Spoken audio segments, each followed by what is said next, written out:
Okay, hello everyone. A new year, a new start.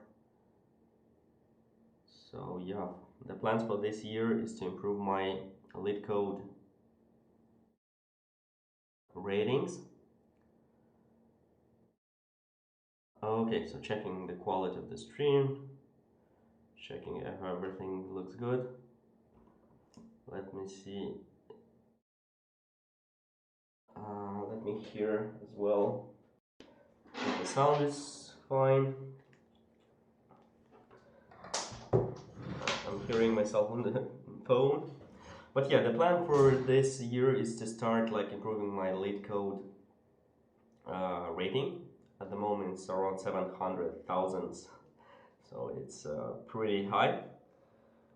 Though another goal for the video is to show for the new engineers, maybe beginners who lack, let's say, the courage to start coding and doing some LeetCode checking. Okay, so the stream so far looks good, sound looks good.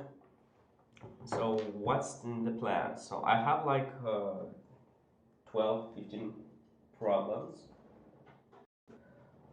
Problems in my, let's say, yeah, I picked like easy problems at first. So we'll start like solving everything from easy to more complex. But we'll start with the easy problems, and it happens that today is the LeetCode problem. So today is like 1st January 2024. It's already an easy problem. So let's try to solve it. Yeah, so far I've read the description. I've got what we need to do. Though I will share a little bit of the context for new guys. What's this LeetCode about, and as well how to solve the problems, how to tackle them, even if they're easy. I wouldn't like call them completely easy or no-brainers. Some of them are like one-liners or are solved pretty fast, but others are quite difficult. So I'll share my thoughts on how I solve them. Yeah, I'm not a master by any means, so I'm still a programmer who learns.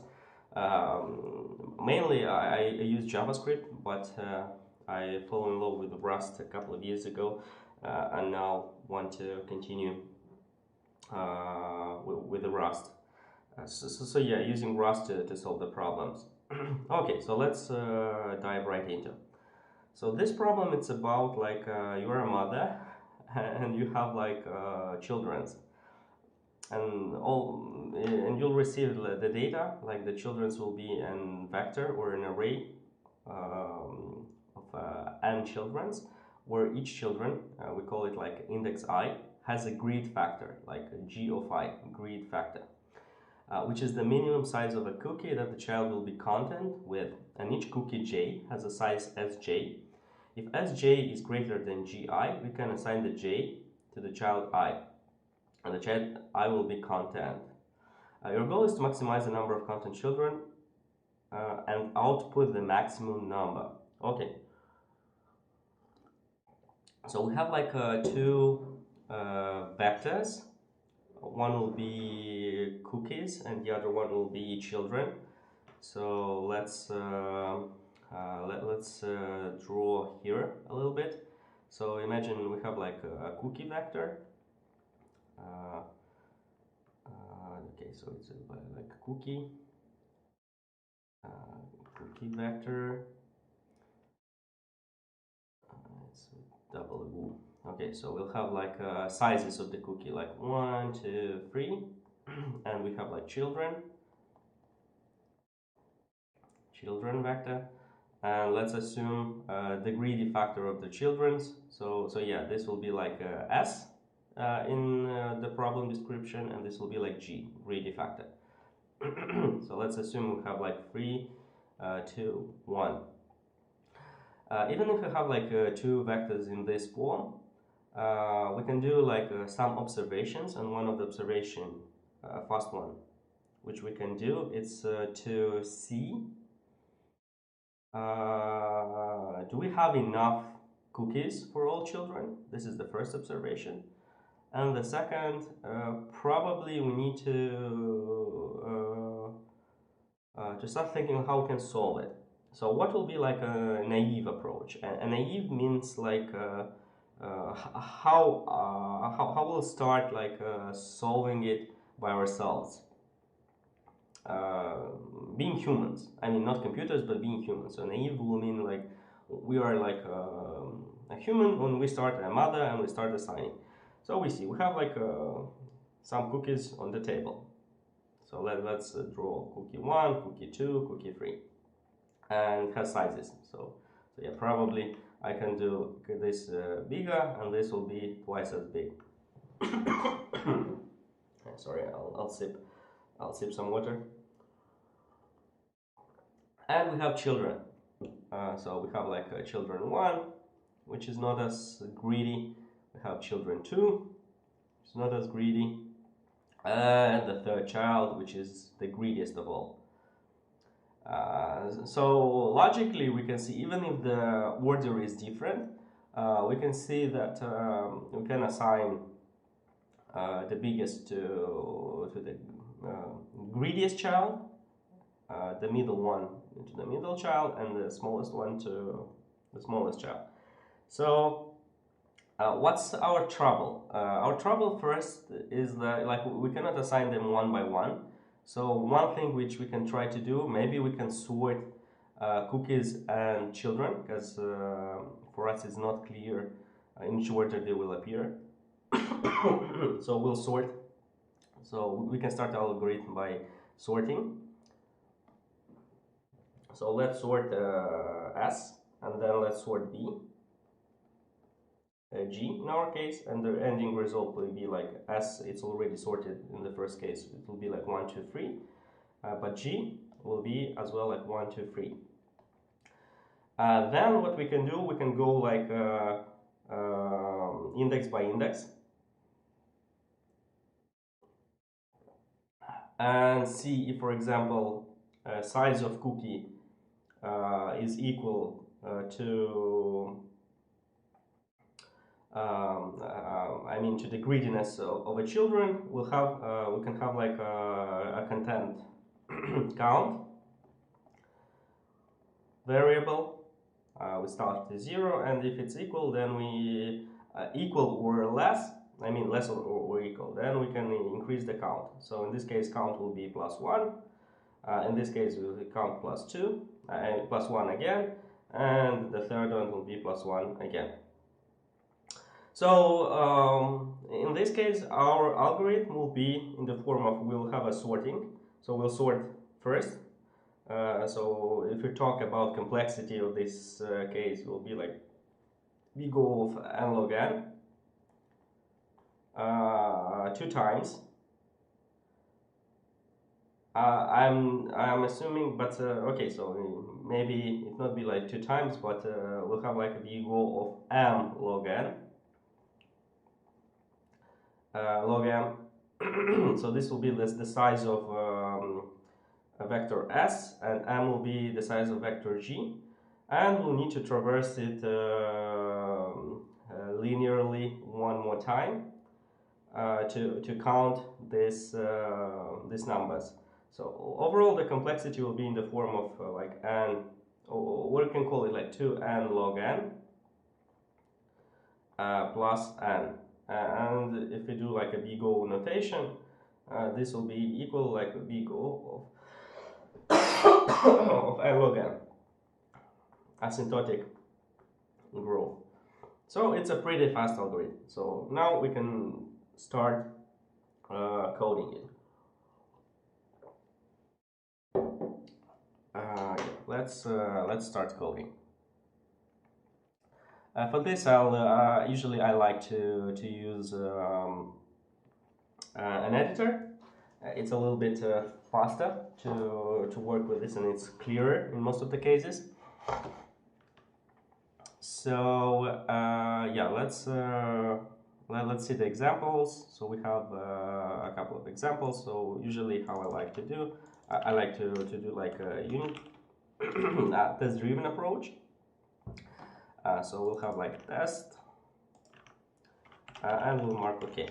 I have a snippet to generate scenarios, and then we'll have like an input. In our case, it will be two vectors. So we'll call like vector 1, vector 2, and then we'll have the value will be a number. Here we'll call like our solution.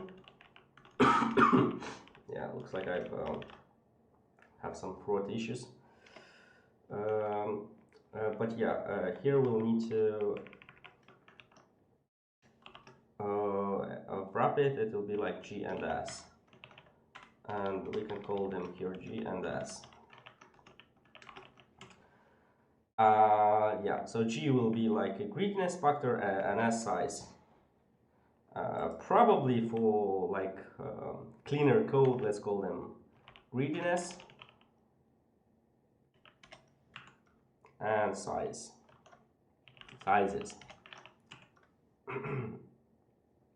Greedinesses. Okay, well, let's go a little just like that. And here we'll work with G and S to be simpler. Yeah, well, we'll not need this add part. We can put here an one or write to do as a best practice to not have for the code to compile. And then we can add our tests. So let's see what tests we have. Like we have 1, 2, 3, 1, 1, and the output should be 1. 1, 2, 3. Then we'll have like 1, 1, and the output should be 1. So this will be like our first test. Another test will be 1, 2, and 1, 2, 3. So we have like 1, 2. From here we'll have like 1, 2, 3, and the output should be 2 in this case.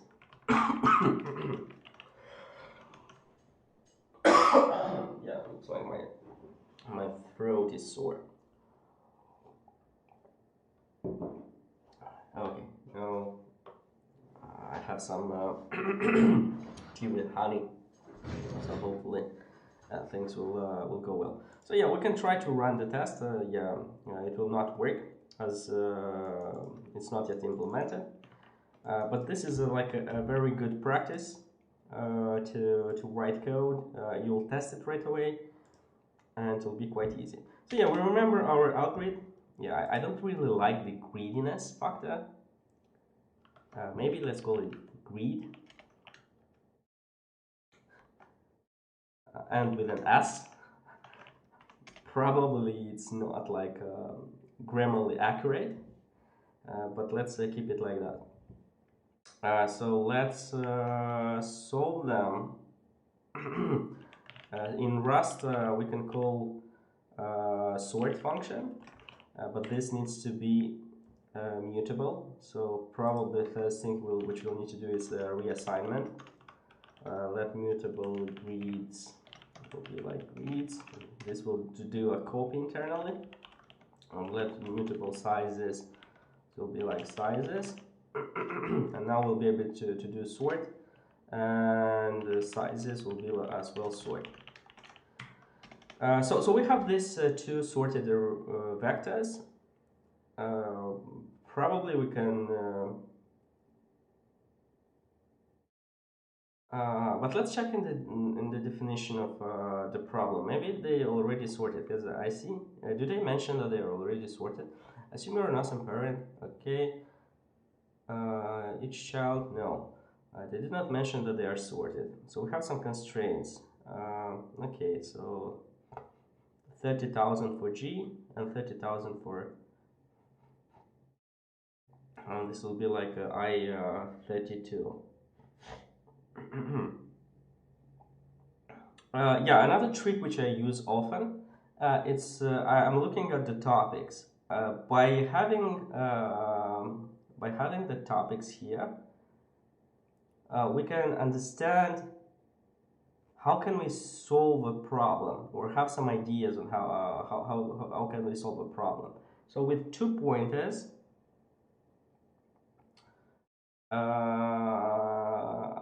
really I don't know exactly how do they want me to solve it. So first I'll try to use my algorithm, and then see maybe we can optimize it a little bit. So we have sorted them.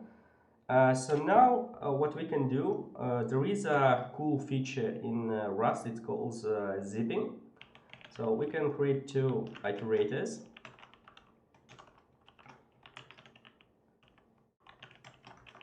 And this will give us an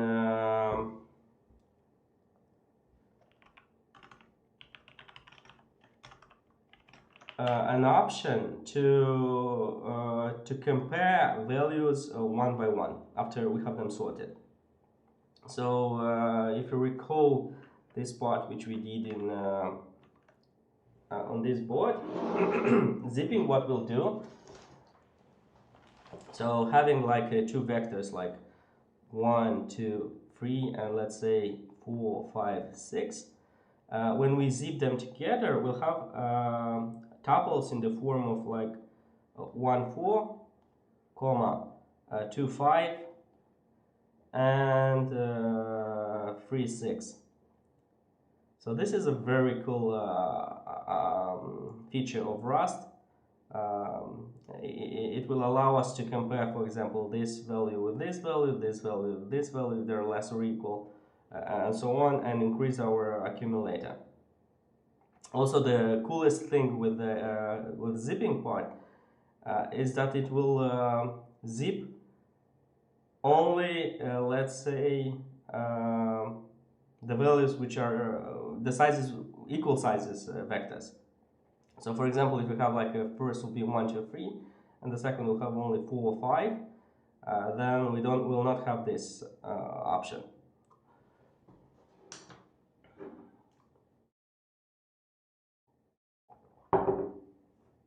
Which is good enough for us. We don't need it, because if we don't have enough cookies, we cannot make children content, yeah, to be more specific. Okay, so let's get back to our code. So we have our zipping part. Here we'll initialize our, let's say, content count. We'll initialize our content count with 0, because at first we don't have any content children. Then we'll have an accumulator. Then we'll have an item, and our item will be like grid and size. So we can call them this way.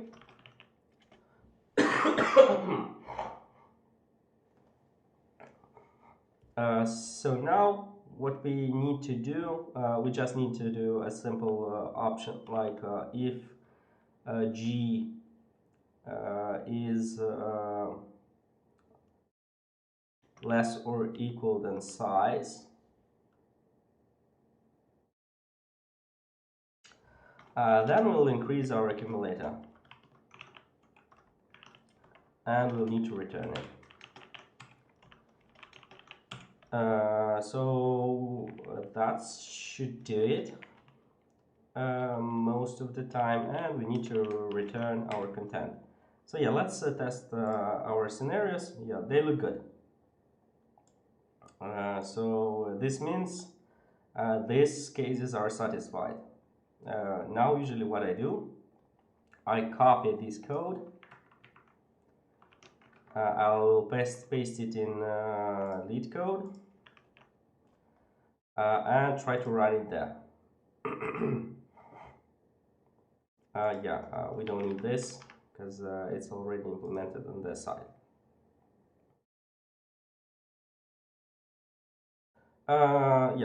Obviously the tests are working. Now we can try to submit.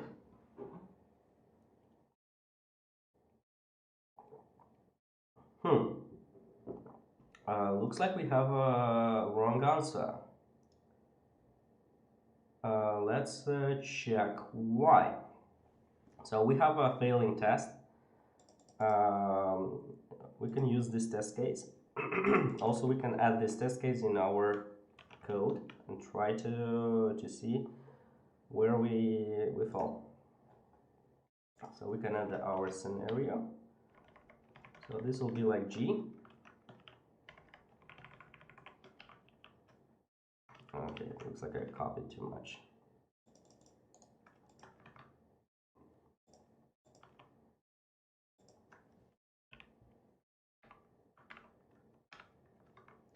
And we have like the S spot.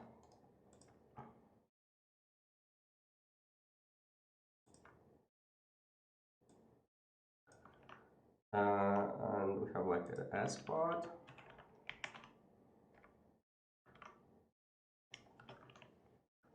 So the output will be 2.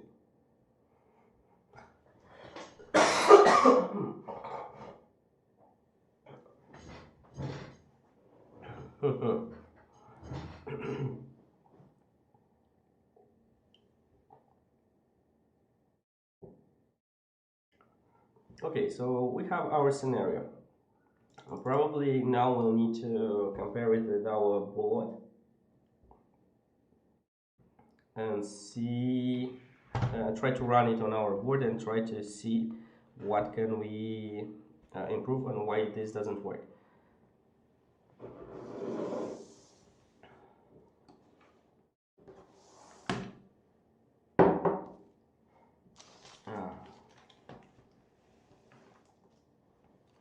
So we have 10, 9, 8, 7, our initial vector. So yeah, let me use the new board. So G's will be 10, 9, 8, 7. And sizes will be 5, 6, 7, 8.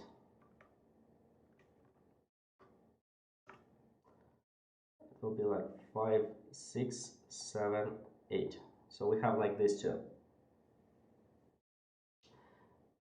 This is sorted, so we will not have anything special, but this is not sorted. So we have like G will be 7, 8, 9, 10. But this will be like 5, 6, 7, 8. So if you go one by one, yeah, we see that this doesn't work. But in our case, if we shift,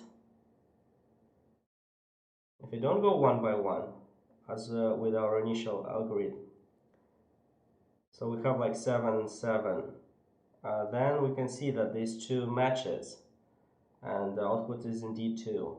So looks like our algorithm, the naive approach, it's not a good one. We need to think something differently. Okay, so let's think something differently. I think still we should keep them.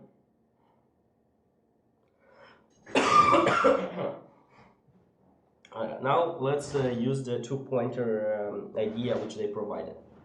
So let's assume we have the 7, 8, 9, 10 above, and below we'll have like 5, 6, 7, 8. So we'll have the pointer I and the pointer J, which will traverse. So probably we'll keep doing the following way. We'll sit here. I will be like position 0 at start. J will be like position 0. But we'll see if 7. We still need to keep them sorted. And at some point they will match, because we can ignore a lot of other options in this manner. So okay, we compare 7 with 5. Yeah, we see 5 is less. This means we ignore this. We increase J plus 1. J will go position 1 in this case to 6. We compare 7 with 6 in this case. It's still less. We increase plus 1. We go to 7. We compare 7 with 7. We see they're equal. This means we kill them both, and j will go +1 to 8, and I will as well go to +1, and I will be 1. We compare, again they're equal. J we cannot increase anymore because it's already out. I has space, but there is nothing to compare to.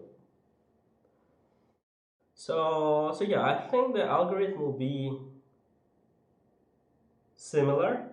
We'll sort them, sort G and S, and then go have like some sort of while I'll call GI, the index for GI is less than G size, or len in Rust.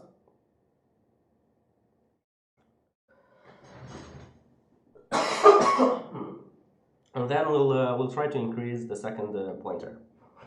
Yeah, let's try to code that. Let's try to code this part. So yeah, looks like this approach of zipping was naive. Didn't help much, but we'll still have like a content count.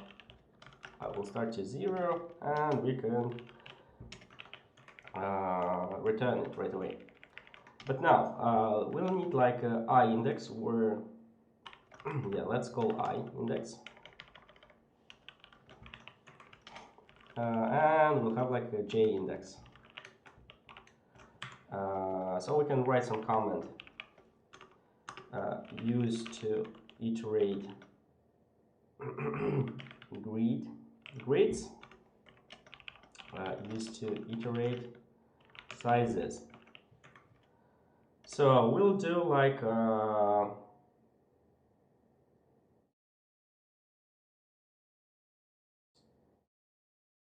I'm thinking, will we have troubles? Because if there are different sizes, maybe we should. Actually, it doesn't matter. Or maybe there will be cases. Yeah, maybe there will be cases, but we'll see. So yeah, let's try to go while I is less than grids length. We have this check. Then we'll have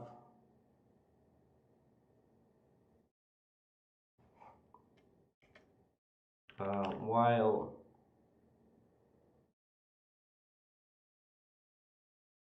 j is less than sizes length.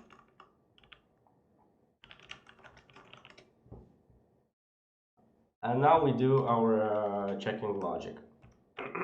Okay, if grids of I is less or equal of sizes of j, then what we'll do? We'll do like count plus equal 1. We increase our count. When we do increase our pointers. Yeah, I'll be back in a minute. I just need to clean my nose a little bit.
Okay, so I'm back.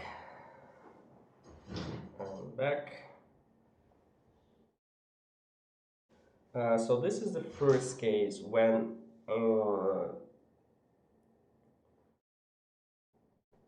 grades of I is less than sizes.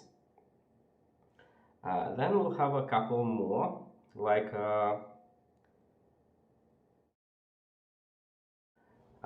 we'll have the other check.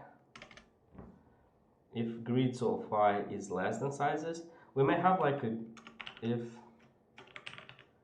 grids of I is greater than sizes of j. If it's greater, this means we'll need to increase the j only, j plus equal 1. And we may have another option. If it's less, it's good. So we increase the j. Okay, so let's see. Do we cover all the cases? So if it's less or equal, then we increase the count. If grids of I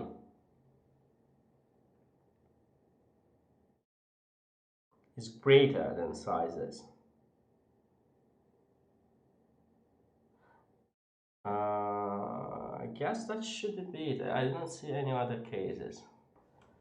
Let's try to run the code. Yeah, looks like we missed something and we do not exit it.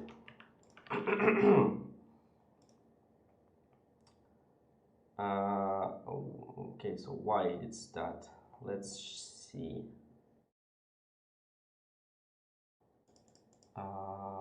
If grids of I is less or equal than sizes of j.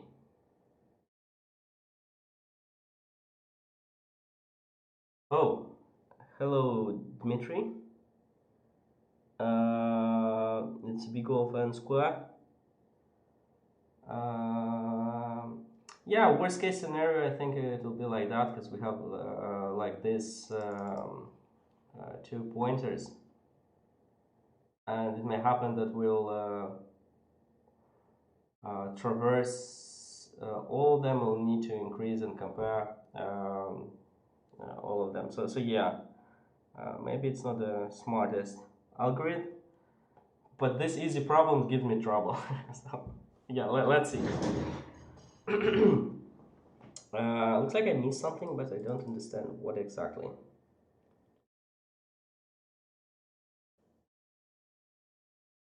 Okay, so let's check. What case do I miss? So if grids of I is less or equal, or it's big greater, and increase j. Okay, so maybe the case when I is not increased at all. Yeah, let's check. Let's do a case with the debugger and see what exactly is the trouble here.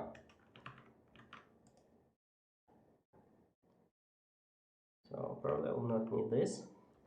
So yeah, we have our sorted grids. We have our sorted sizes. Okay. Yeah, probably we need to do checks if they finish. We need to close the loops.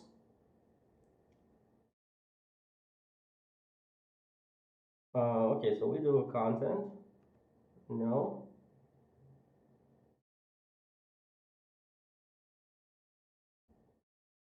J plus 1. Yeah, this first should be in an else if statement. We don't need both. We need or. And still we need to properly close the loops.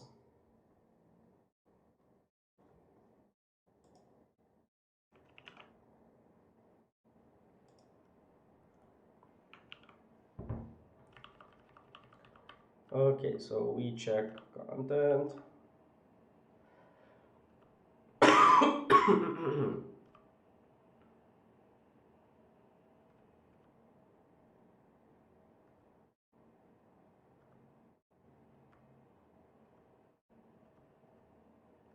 Yeah, so we cycle, but it's not finished. So probably we should redo this stuff.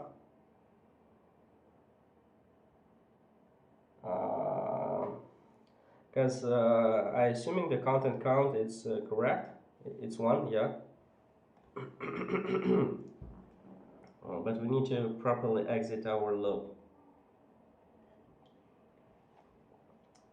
I'm thinking, how can we do it cleaner? Maybe we'll doesn't need to do it with while. Maybe we can do it with for loop. Let me think. How can we do it properly? Yeah, let's try to rewrite it using some for loops. So let's keep it for now. But let's try to write it using for loops. So for I will be in 0 sizes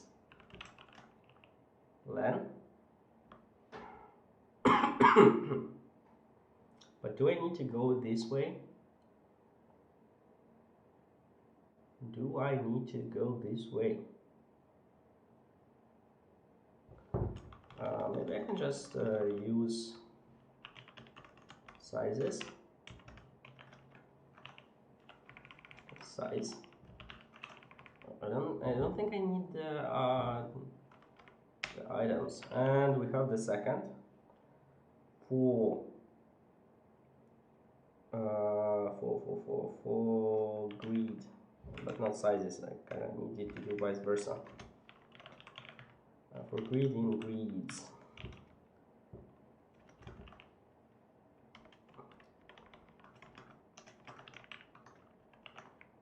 For sizes. So yeah, let's try this.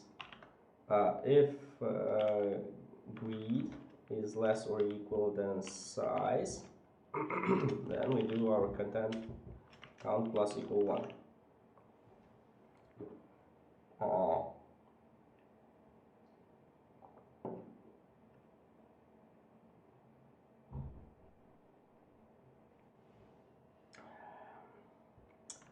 Else, if grid is greater, now we still need to keep the sizes because we'll compare backwards. Doesn't work. What I wanted to do is like here creating G, and maybe here is grid is bigger than size. We can do like a go to G or continue G. So that's that would have been an option, but doesn't work specifically in this case. Yeah. Okay. So let's fix this code. Okay. So we have like this option while grids. While J size is len. So let's assume, yeah, I guess the simplest way, first let's increment Y here, plus 1. Once it's finished, and this will make sure that we'll increase J, we'll increase Y further. So this will exit our loops. Okay, so scenario 1 worked.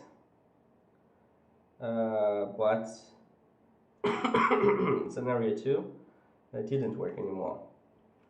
So yeah, let's see what's up with the scenario 2. Yeah, we have like this option where grids are less than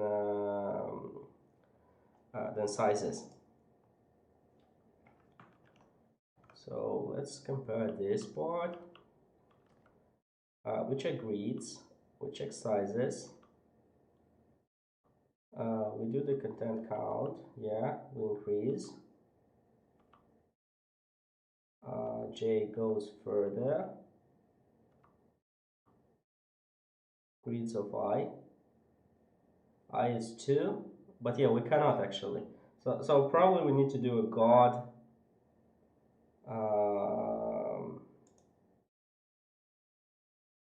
If it's increasable, yeah, I got it. Yeah, it's such an ugly code. I mean, but whatever.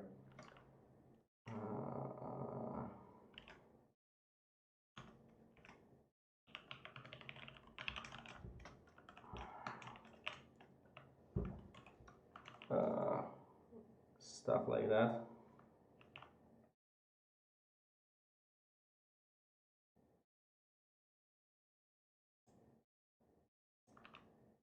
Here will be the same.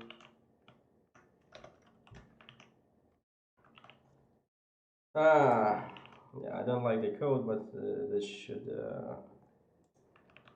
work. It doesn't work. Okay. Yeah, looks like we got the algorithm. I mean, that's fine, but need to think on how to write it correctly. Okay, so I don't like what I see. Yeah, let's go blank again. So let's see how we can manipulate these 2 pointers properly. So we have cases like one vector is bigger, the second it's not, and vice versa.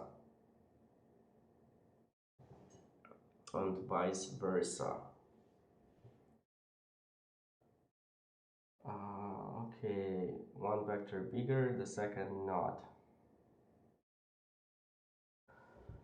Yeah, let's try. So we have a vector for greets and we have the index for sizes. I mean, yeah, I don't see any other option to write it nicer than to have like this if else statements. Maybe we'll look in the response, but once again, so let's try with loops, because we have like until or we will exit the loop. So first loop will do the following: if I is less than I is greater than greets, or equal greets length, then we break. That's sure, we break the loop.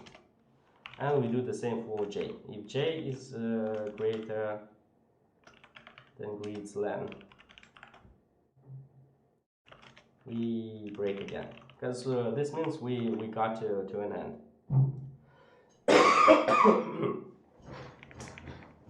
Okay, probably this will be like easier. Do we need greater? Maybe we can do equal.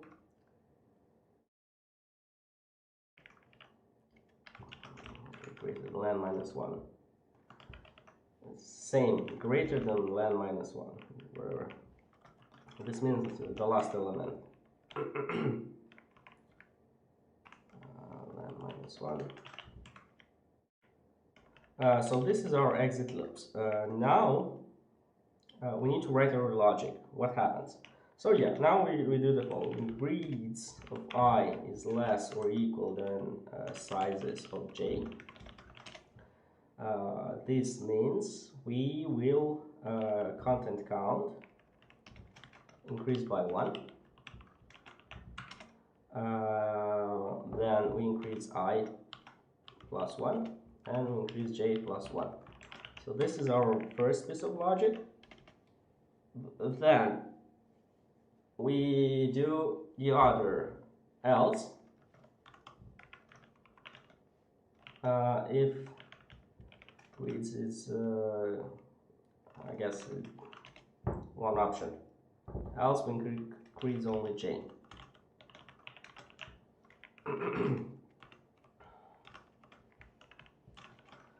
So let's double check this, because I have a feeling this will work. Grids of I is less than sizes of j. We increase the content. Both, if they're equal, then we go further. If not, we increase the j only. But when we'll be increasing I? I feel like we miss, probably this will work. Yeah, this indeed works. But for the first case doesn't work. Okay, why? Index out of bound. First case 1 2 3 1 1. So sizes of j. Oh, I have a bag. So it will be like, what's j? J is for sizes. This should have exited. Yeah. Okay, so now this covers all of our cases. Yeah, let's copy this and run. Run on LeetCode and see the results there.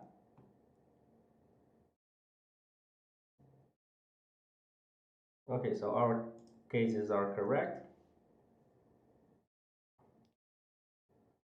We have a runtime error. Oh, cool.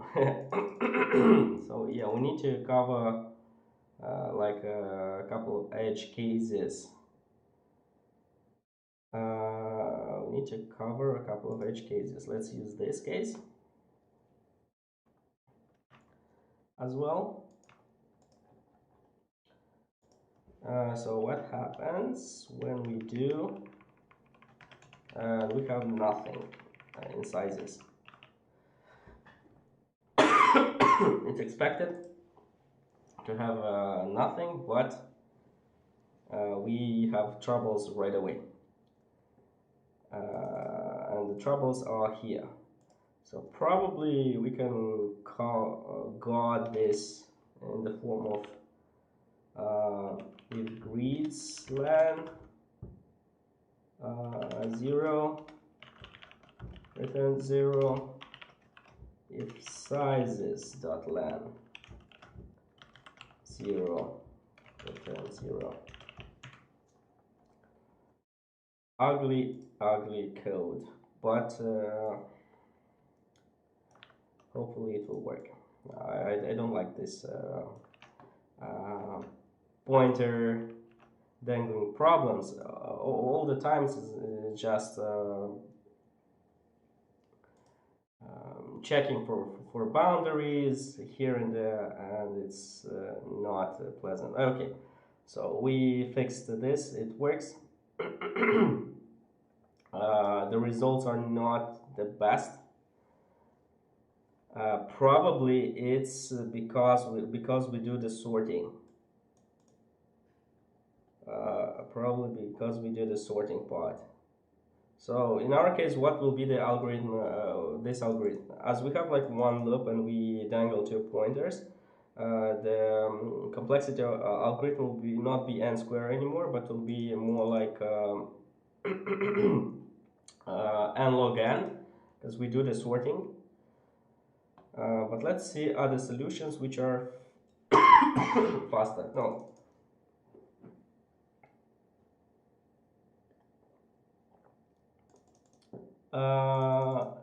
Okay, if while G is empty, so this guy is popping them.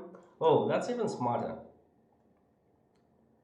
So to not bother about this if-else statements to cover everything, he pops the elements, so he pops until one or the other is empty. This is cool. I like it a lot. Yeah, and it's quite fast. So yeah. But overall the algorithm is the same, so it's still n log n because he do the sorting part. This is a bad practice. You should not be allowed to mutate your interface. So if it's written in the requirements like G is not mutable, then because when he did this, he didn't use extra memory. In our case, we were forced to copy the grids and the sizes. Anyway, we're done with this one. Pretty cool problem, but let's move on. We have others. Okay, next problem will be Roman to integer. Another easy problem from LeetCode. And as you can see, these easy problems are not necessarily so easy, and sometimes takes a little bit of time to solve them. Okay, so let's prepare the working board. For that, I can do like this, pretty much. Roman, how it's called? Roman to integer.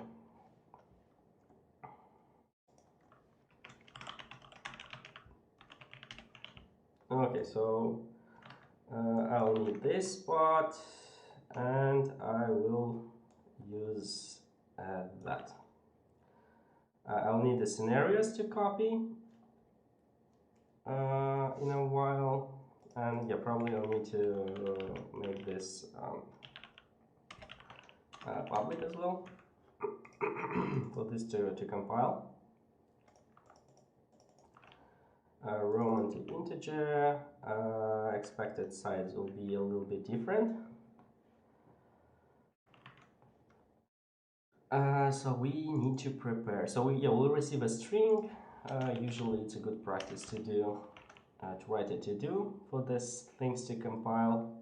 And here the input will be just a string. So we'll call it an S for now.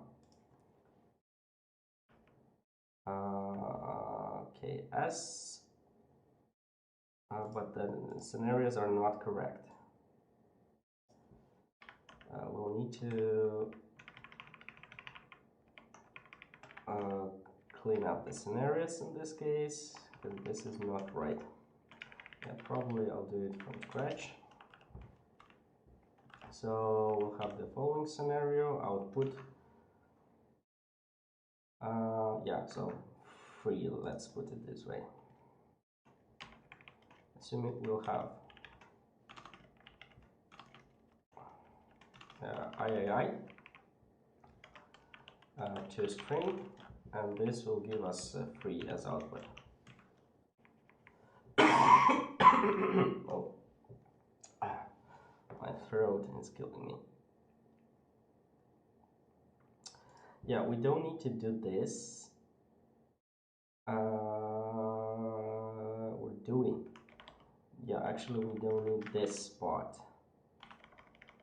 So this will be the S. Okay, so we have one example. Let's add a couple more. Let's add this one.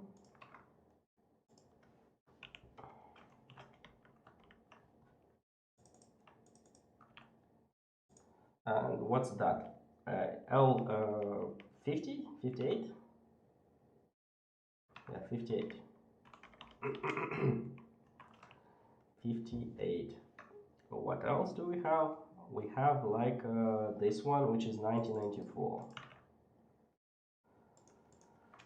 It's a 1994 one. 1994. Okay. So we have a couple of scenarios, so good enough for us to start. Then, important in every problem, hints. So yeah, let's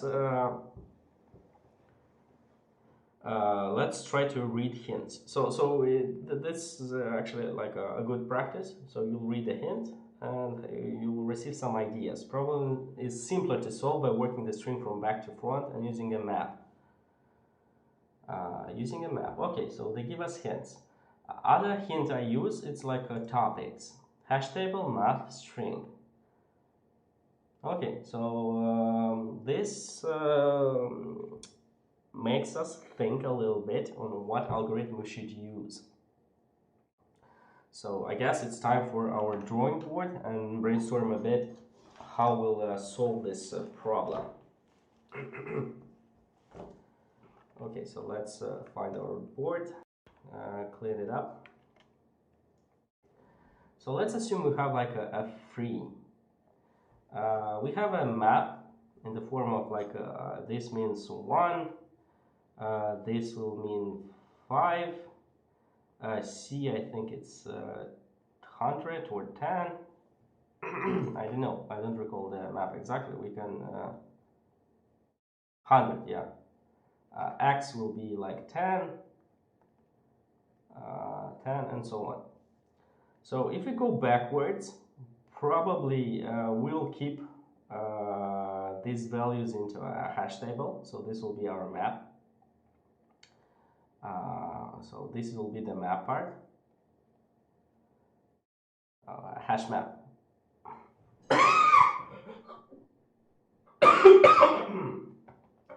Yeah, my throat is killing me.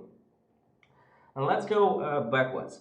Let's go backwards and see what we can do. So assuming we have a sum to think, we pick this one. We pick this one. Yeah, let's use a little bit more color. So we pick this one. It's an I. We found it as an I. We will increase our sum. Will be like 1. We go to the next one. We see it's another 1. So we do increase it to 1. We go to the last one, see it's another 1, we increase it to 1, and then result will be like a 3. So that's a cool example. Yeah, let's try to do 4, for example. So we have the case 4. We see that this is a 5. Then sum will be 5. We see that this is a 1. And in this case, specifically, if we go with a naive approach, we need to kind of increment it, but that's not correct, because in this case we'll need to do the subtraction for the end result to be 4. So I guess we'll need to track what's the latest. So in our case, latest, it's 5, and we need to compare latest with the previous. If, for example, latest is greater than the previous, instead of the sum, we'll do a subtraction. And I guess that should do it. Are there any other cases for us to think?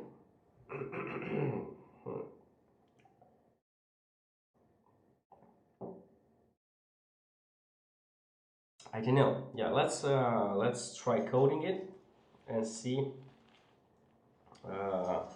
Let's see. Maybe we'll stumble upon other troubles, other problems. Okay, Roman to int. Our coding part to do. Let's try to run tests. Make sure they fail. Yeah, they do fail. Okay, so we have our string. We need to keep track of the latest, which will be a char. And I guess let's call it, I don't know,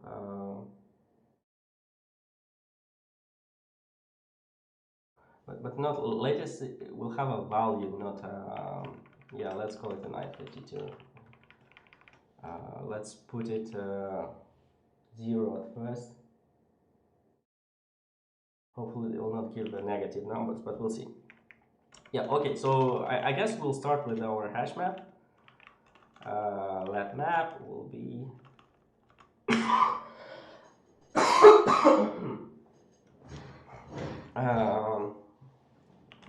dictionary.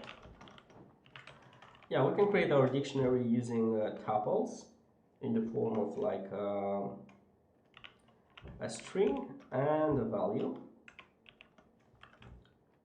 and then we can collect it as a hash map v. it will be like 5. X will be like 10. L will be like 50. Be like 50. C will be 100. C will be 100, and D will be 500. D will be like 500. And what else do we have? M will be 1,000.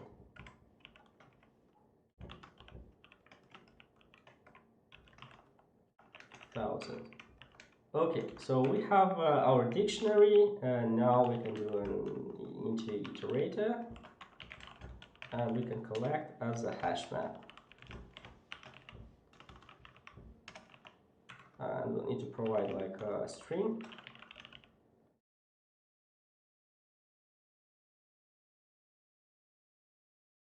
But yeah, probably it's not string in this case, but better to do is a char. Hash map like char, and let it be an I32 to do like less issues with conversions. And we'll need to convert this stuff into this stuff to work. So we generated our dictionary, our hash map. We will use it to process the string part.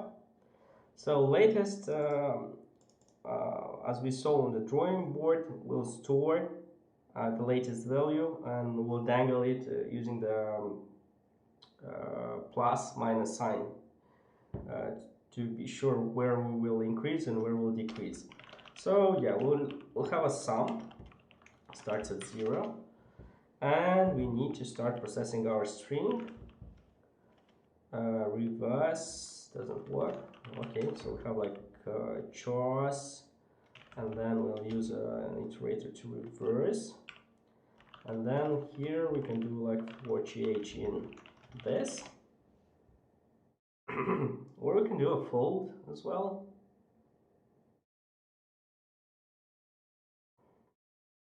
But that doesn't really matter for the sake. Okay, and we can return sum now. Okay, so we have our chars. Now we need to get the value from the dictionary. So we'll use the following structure. Let sum value equal dictionary get gh. We'll need to pass this as a reference.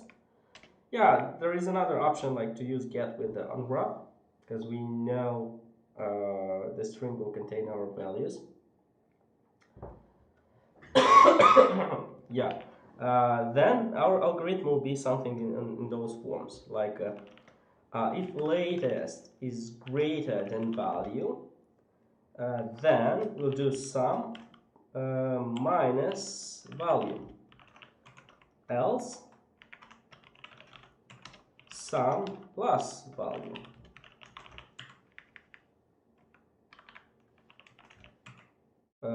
Value. Yeah, we need to dereference it.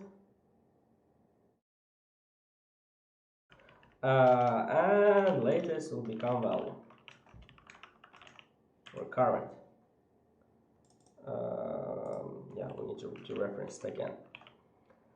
So in theory, this should do it. In theory, this should do it. Let's check. Okay, so this works. This works. That's pretty nice. Yeah, this one is a little bit faster than the previous one with the dangling pointers. Okay, so we have the solution. Let's think of some boundary cases, but for now I do not see any.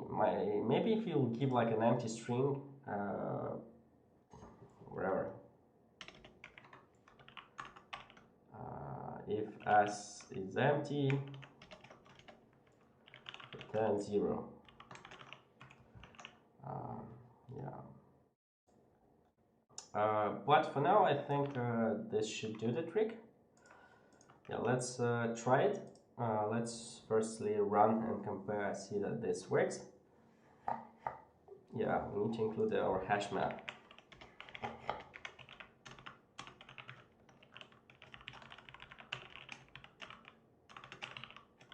I think it's from that.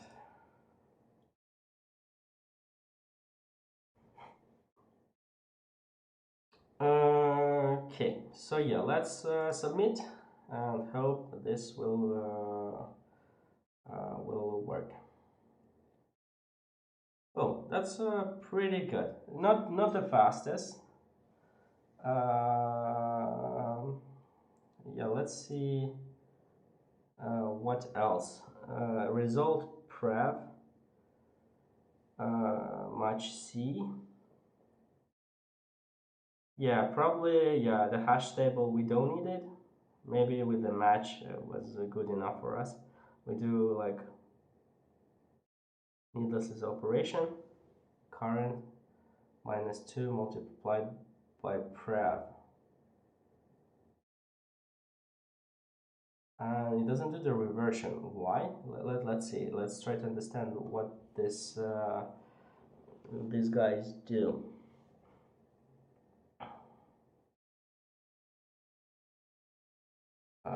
Okay, so if current is bigger than previous,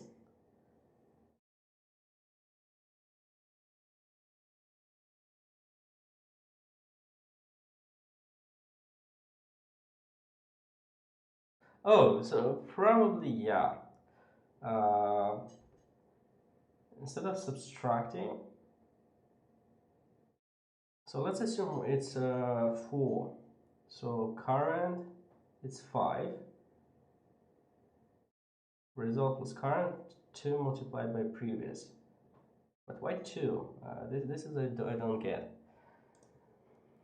Okay. Anyway, we solve it.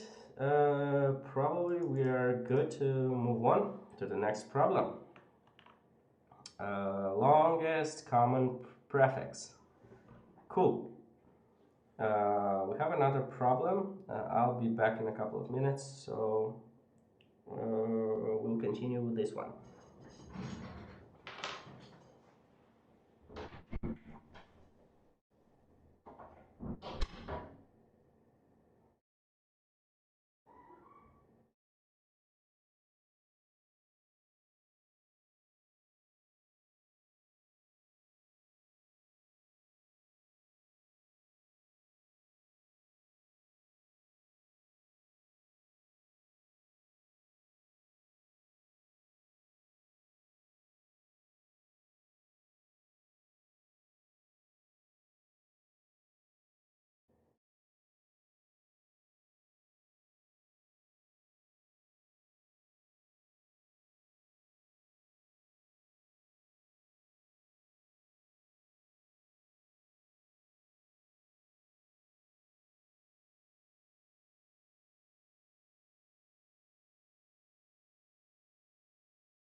Okay, so I'm back.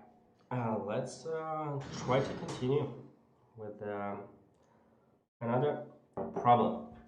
Yeah, let's prepare our code pod.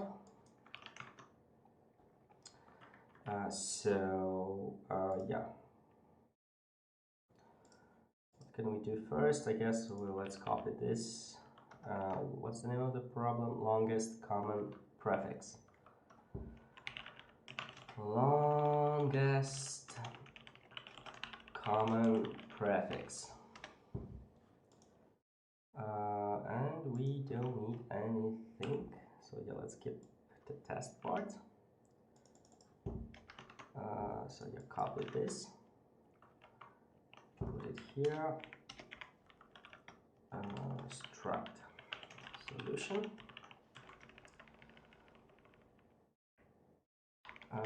test solution. Okay, I think that will be like a more accurate name for our solution. Yeah, so let's see. We will have a vec of strings.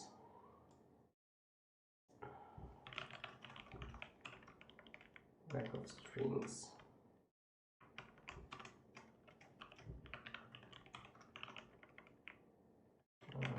Okay. Let's copy a couple of strings.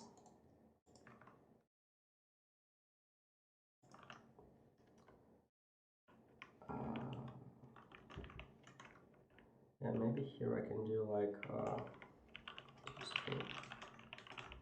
Yeah, that will be like easier. And output will be a string as well. So this will be like FL.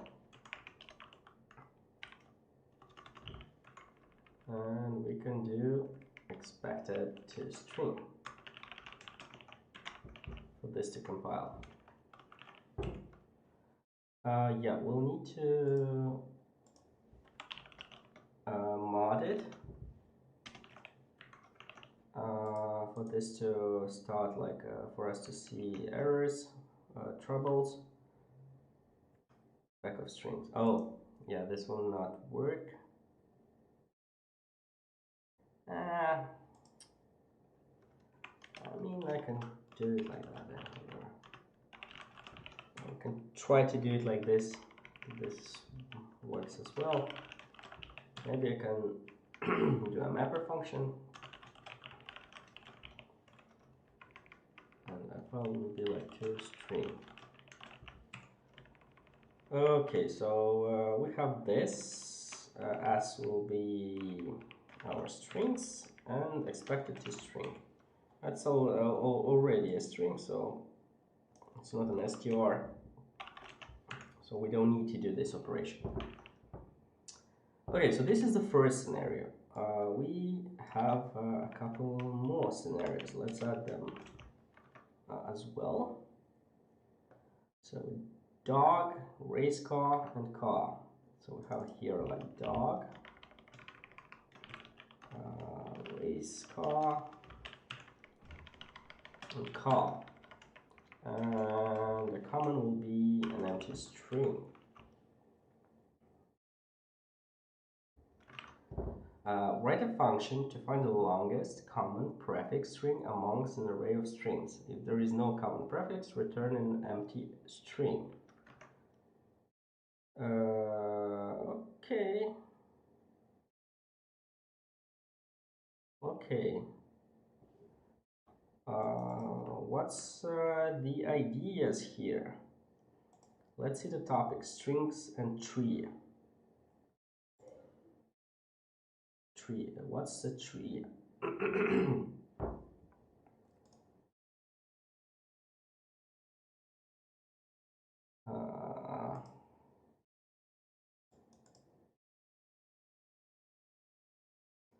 Coding pattern tree. Let's see, what's that? Tree, also known as a prefix tree, is a very important data structure in computer science.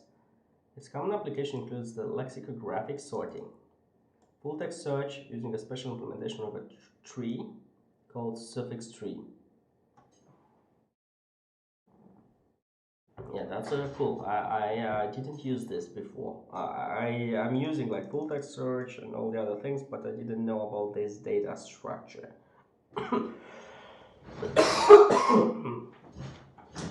Bioinformatics and internet routing. Tree data structure. Tree used to store a string, search for the complete string, or search for a prefix of the string in an efficient manner. It's better than a hash table to store a list of strings in certain cases due to the following reasons. In a tree, the worst case time complexity for searching a string is O of m, where m is the length of the string. Where in a hash table, there are changes of a huge number of collisions, and the worst case time complexity can go to O of n, where n is the total number of keys inserted. The basic operation of a tree are a try. Maybe it's try. I need to know how this reads. So yeah, let's translate Google.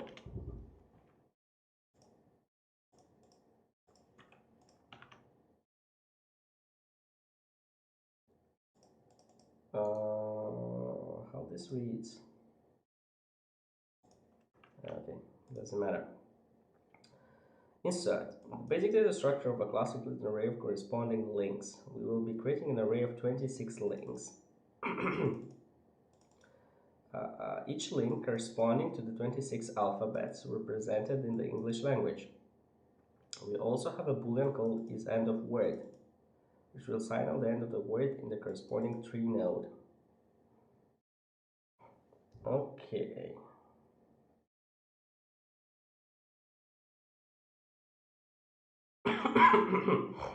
Interesting. Is there a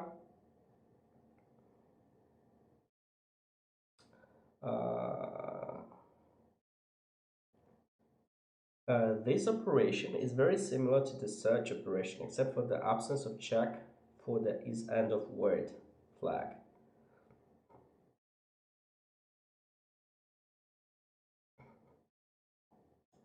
This. Okay, so for word length, I minus r, temporal length if it's null, then we sort a new tree.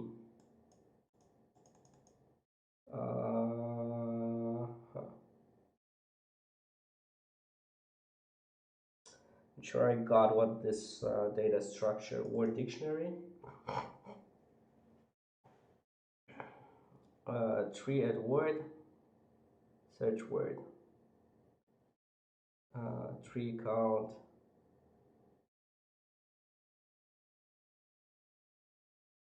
recurse search, longest common prefix. Oh, this is actually our problem. Using tree to find the longest common prefix among an array of strings. The intuition is that for the same prefix, there will be only one node initialized in the entire links array of a particular tree node.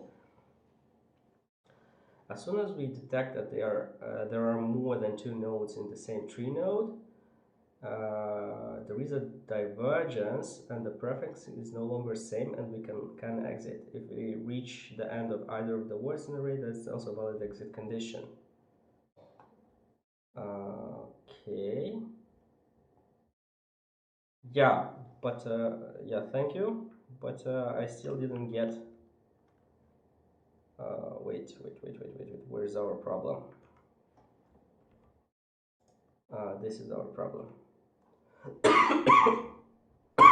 Okay, so how should we implement a tree ourselves? Yeah, let's see. Maybe Rust has already some collection.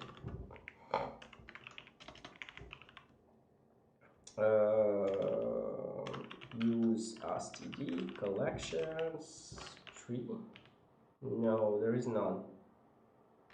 So probably they expect us to implement a tree ourselves.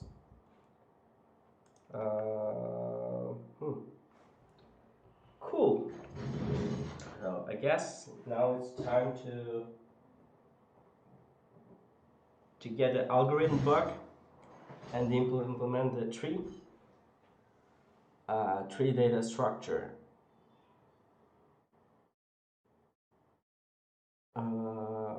Yeah, probably we should. I don't know, what should we do? I feel like a naive approach. What we can try to would be like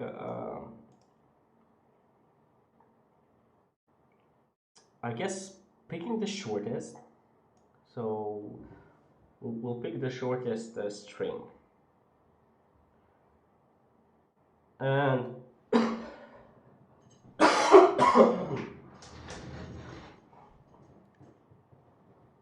and remove a letter by letter, but this will be like a huge complexity algorithm. It will not end.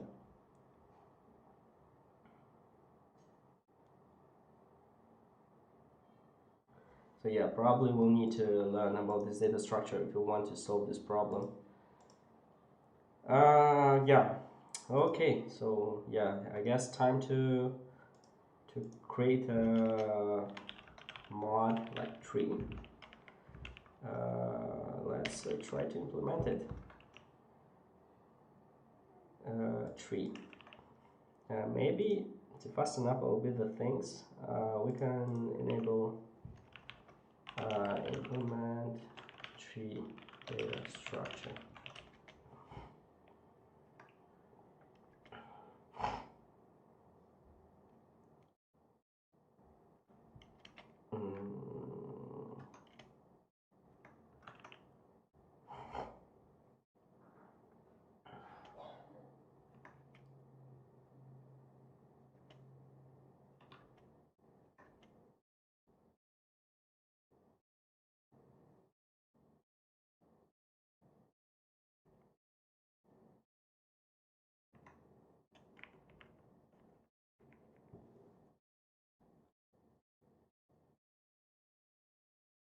Okay, so that will be the help of AI to help us to write the tree data structure. And now time to disable completions and try to understand what the hell this stuff does. Yeah, maybe we can use the AI to help us explain. Explain, please, tree data structure.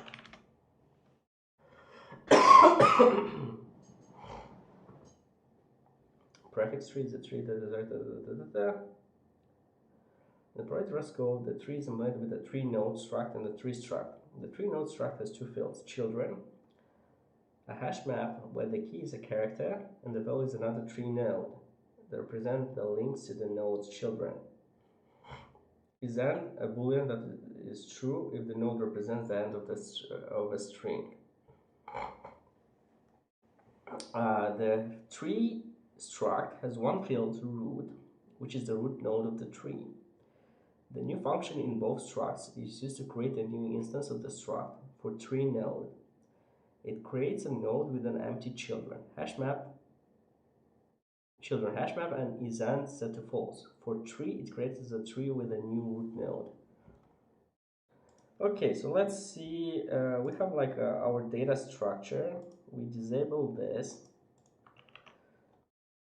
and what's like insert. So we have like insert a word.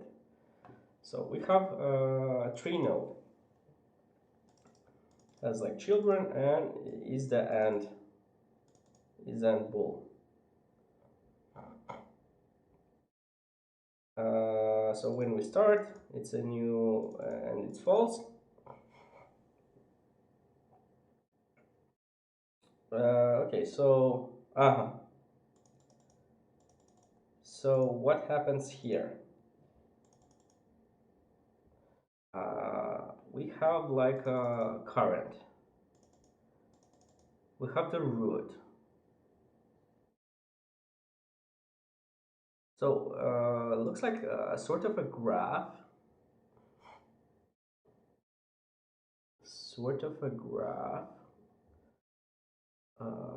Yeah, probably for this problem, we'll spend more time understanding this data structure than actually solving it.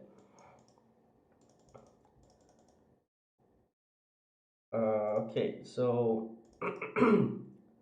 we start a new root. Okay, so the root will be tree node. I'm not sure if this will compile, but let's try. Maybe it will.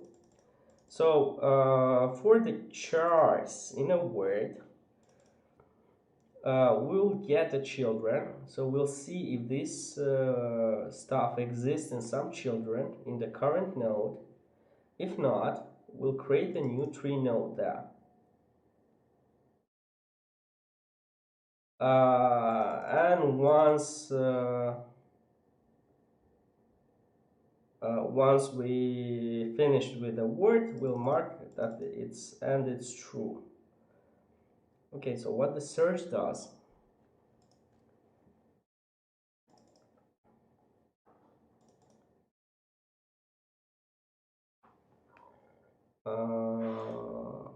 Exist or not.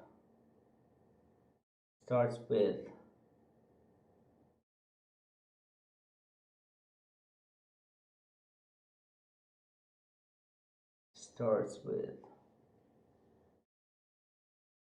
Okay, so what searching does? So we have a word.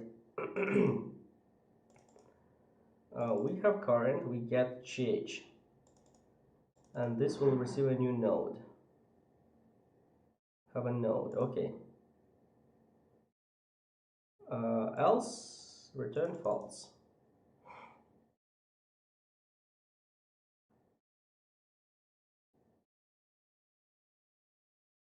Oh, so it's a pointer. So we see char by char.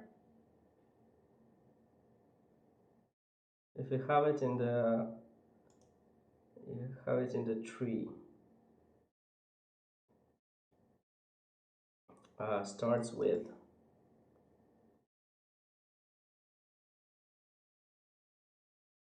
Okay, so if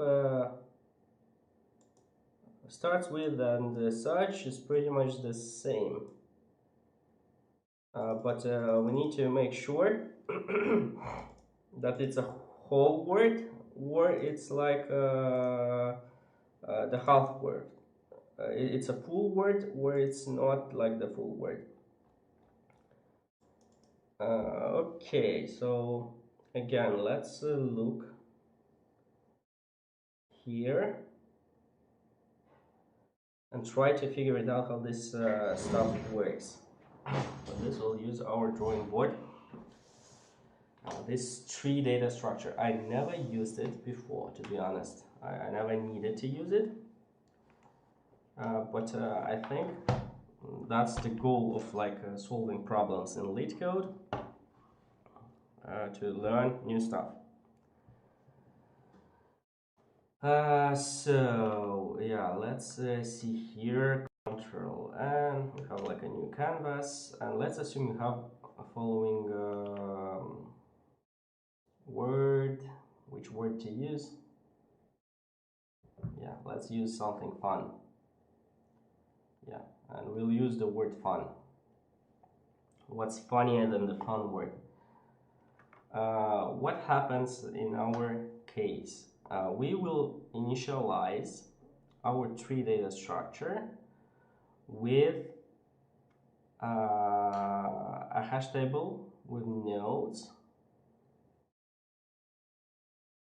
is and false. So pretty much it will be some sort of children, like children, and is false will be false, and this I'll do it like that. So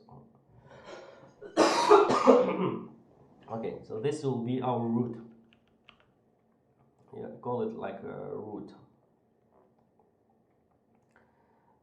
If we go insert, what happens when we do insert? When we do insert, we'll get our current, which will be root, and then do the following.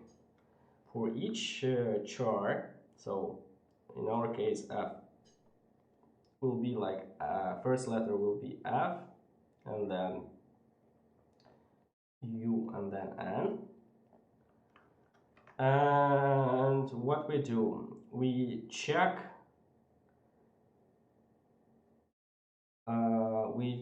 we check if we have in children something. So in our case, let's go with first with F. Do we have anything in F?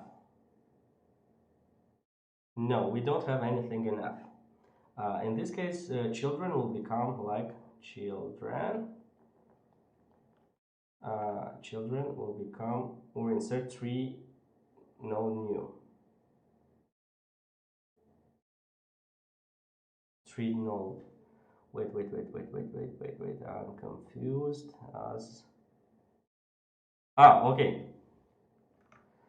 Children will be our vector for the F value. We'll create another tree which will have children himself. Yeah, children and is false will be false because it's not the last. Is and will be false, F. So this will be another like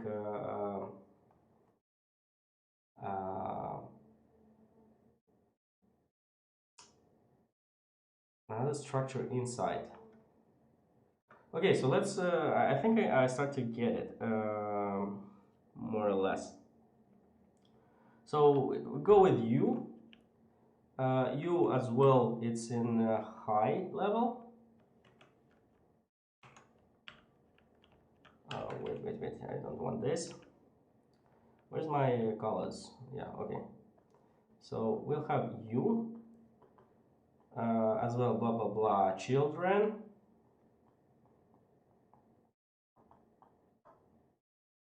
Is and false. And the last one, let's use this color, like N. So it'll be like as well children.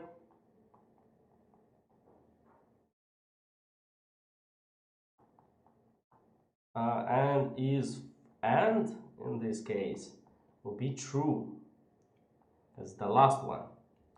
So this is how our word fun will be structured. So this will be the first word called fun. Yeah, let's add another one. So let's add another word, probably carpet.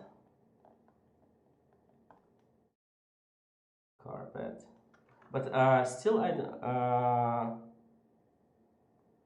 actually no, that's not right. It'll not be stored like that. I'm mistaken. Yeah, I'll need an eraser and a very big one. R.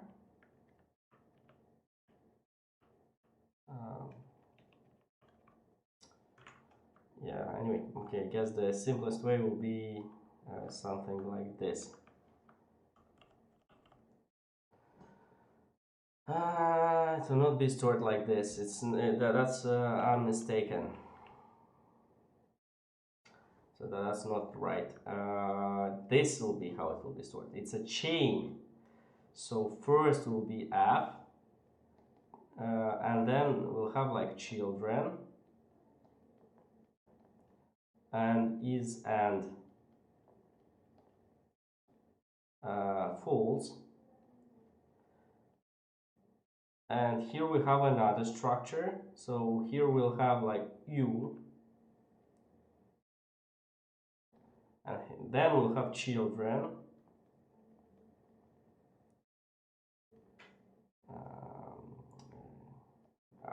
use it like that. Is and as well will be false. And the last one will be an, which will have children as well. And here is and will be true, because it's the last. So this is how fun will be stored in our tree data structure.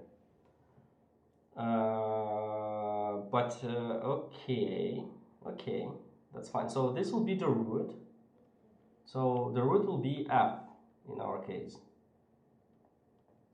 And then we have like a linked list. We can call it some sort of a logical linked list.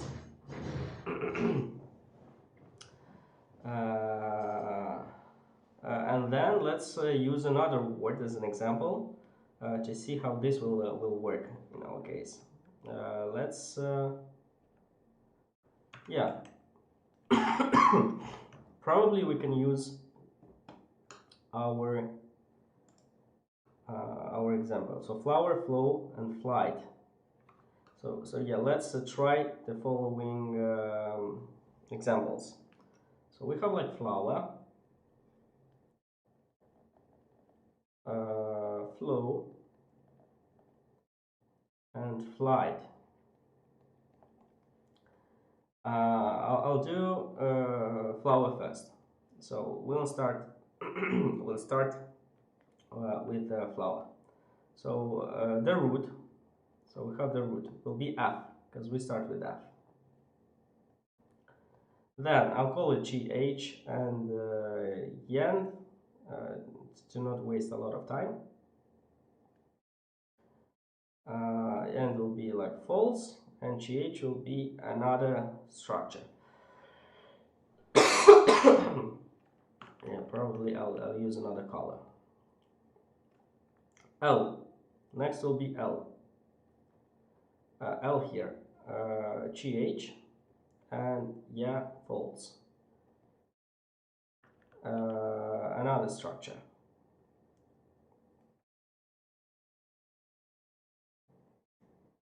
O.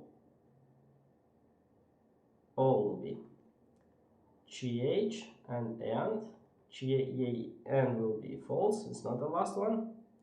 GH will be another structure. Let's go with W or U. GH will be another structure and will be false. We have E. We have E. The structure will be E. And here we have GH, and the and will be false again. And the last one will be like R, GH. We don't have anything after R, and we have and will be true. So we finished our flower. Now we go with flow. What happens if we have F? We do have F. Is it the last? No. Yeah. Let's see what happens if it exists, because this is I didn't get it at all. So we get current. So we traverse where we insert. We create our tree nodes. Okay. So we have it. I'm inserting the second L. Yeah, we do have it. So L will be our next. We have O. We do have it. And W. We do have it. We go with flight.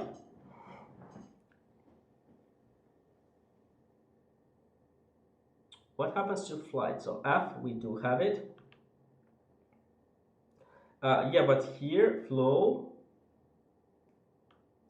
I still don't get it. What happens when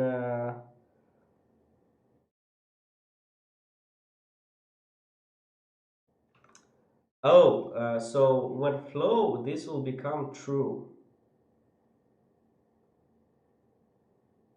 Oh, now I get it. So the single difference between flower and flow is that flower has the end at R, but flow has the end at T.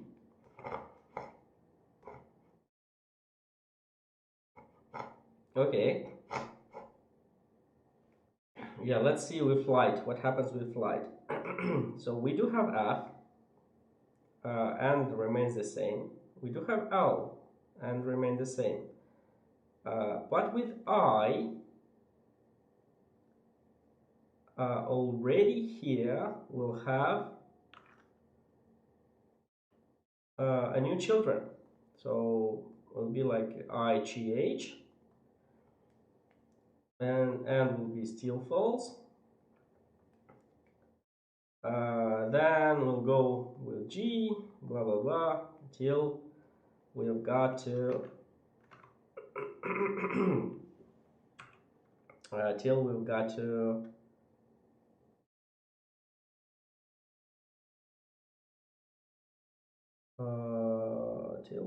to the last one, T, flight. Okay, so understanding this data structure, I still cannot figure it out.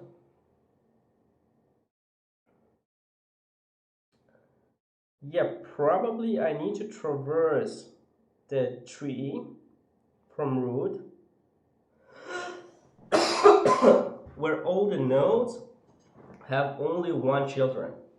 This will be like common substring. So that will be, so having this data structure, we'll have like all the common nodes. We'll traverse it like, we'll traverse it in this form. If this has a root, I guess it's not like even like that. So root, but I guess root also it's yeah. Let me think. How this thing starts. It's a tree node. Tree node is a hash map. So how does it start? So F will be like the starting point. So I guess we see how many nodes have one exact children. If this is 1, then we move on. If this so it will be like FL.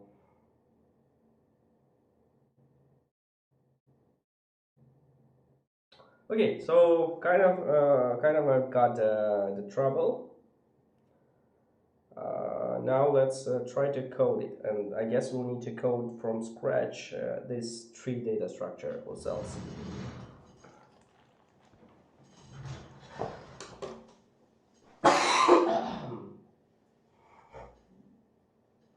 Yeah, it's a bit embarrassing with my throat. Yeah. Let's remove everything, because in our case we used AI to help us understand something, but we are not cheaters, and we'll need to try to implement the same data structures ourselves. Probably I'll not even do it like here, because still we'll need to copy everything inside the problem itself. So let me remove this. We'll not need this. And inside here, we'll need to start coding our tree data structure. So yeah, I guess we'll need the tree itself. And so to structs, I'll keep the same structure. Tree, and we'll have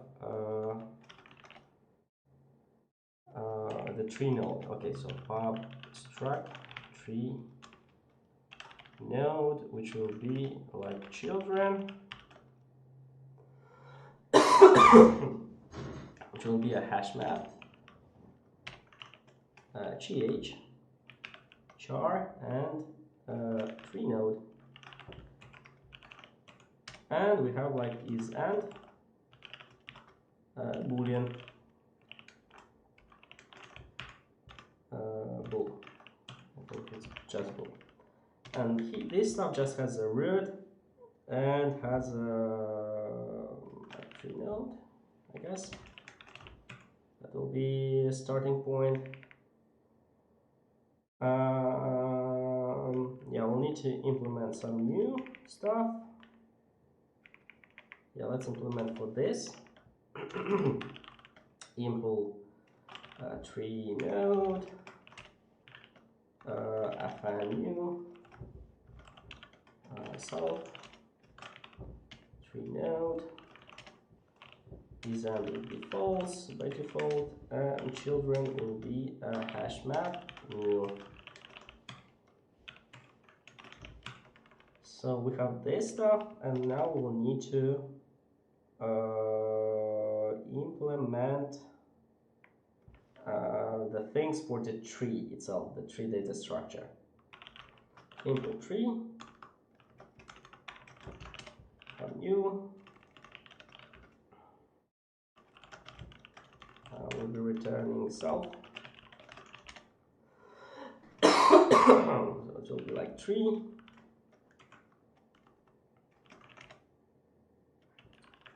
Root will be like a tree node new. This will be the new stuff.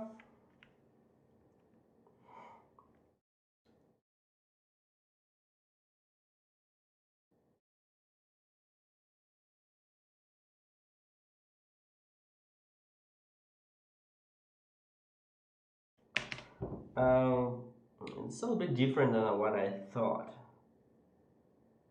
So I thought F will be the first, but actually not. So the first item in our, it's like an empty nothing. Okay, so I find insert. Insert will receive like a mutable self, maybe, and a word. And it will be an str, and this will not return anything. So void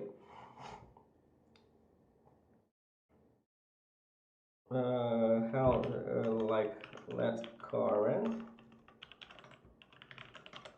will be like self root for ch in chars we'll do like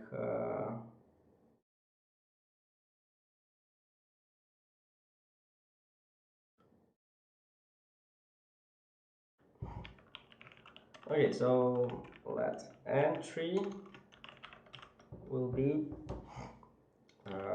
current.children.entry ch or insert tree node new mutable tree node. Okay.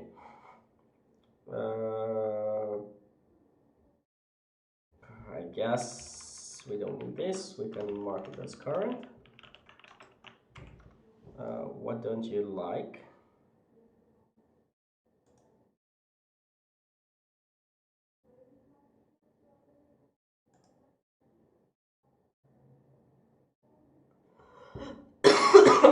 What's the problem?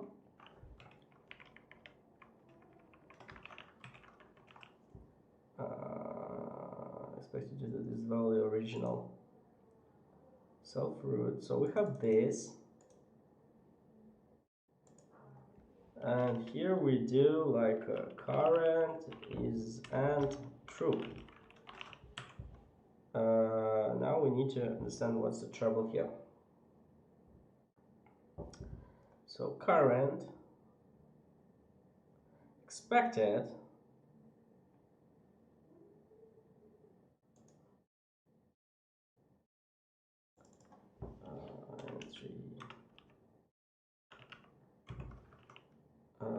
current children entry or insert tree node. Yeah, let's do like that first. Let entry current equal entry. What's the trouble here? Found expected tree node.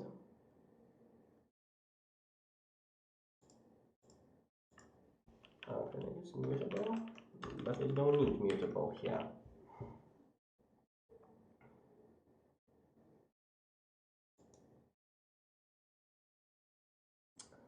For mutable tree node. So do I need to dereference or what do I need to do? Maybe like that. So we have our tree implemented by ourselves in this case.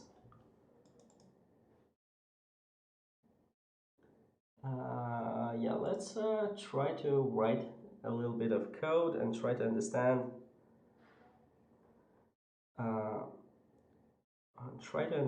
how this stuff behaves. It does work or not. So yeah, let tree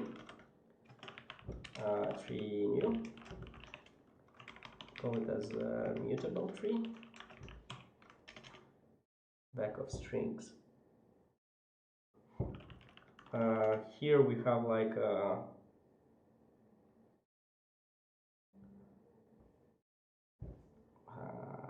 like to call it words.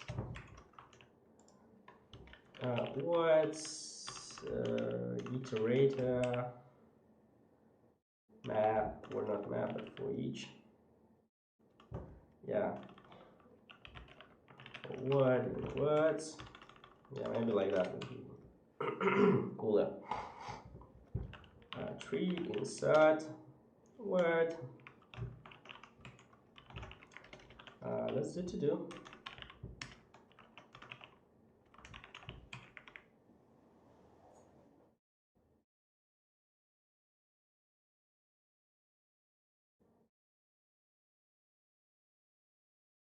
Yeah, that's kind of weird because I don't need this to be mutable. Yeah, but actually I do need it to be mutable.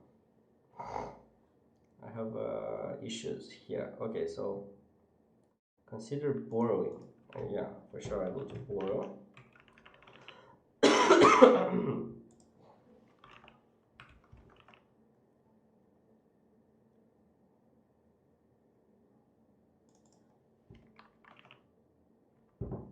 Maybe I should use it like that. Mutable tree node. Can't mutate in immutable variable current. But why it's immutable? It's mutable. Okay, so now it works.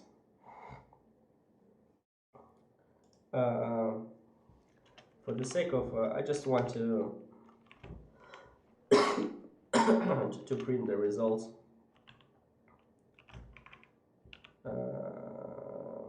And this will be like true. Yeah, I need to write debug and stuff. Okay.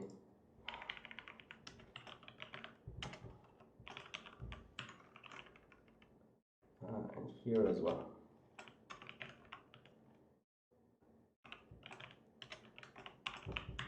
Yeah, this took a little bit longer for sure than what I expected. But at least we learned a new data structure today, so that's huge. Okay, nice. And what do we have? So we have like a root, children f, then children l, then children y, g, h, t.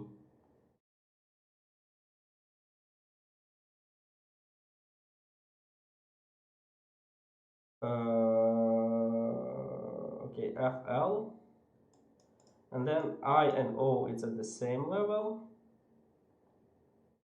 Yeah, it's not implemented, but that's other thing.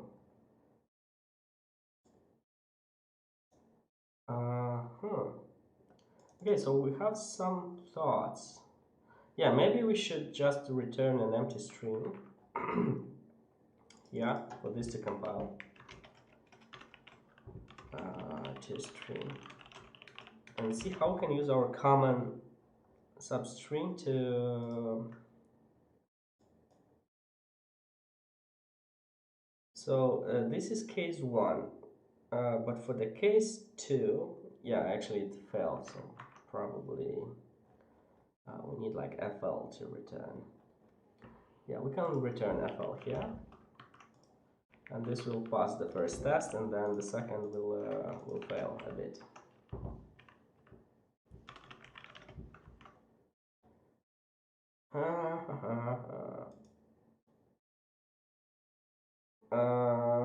Okay, so we have first, it's clear. The second, we have D, and already we have R at the same level. Okay. So yeah, our assumption is correct. Now, by providing this tree data structure, tree, in order to get a common subsequence, or longest common prefix, we'll need to traverse and take everything till where we have children,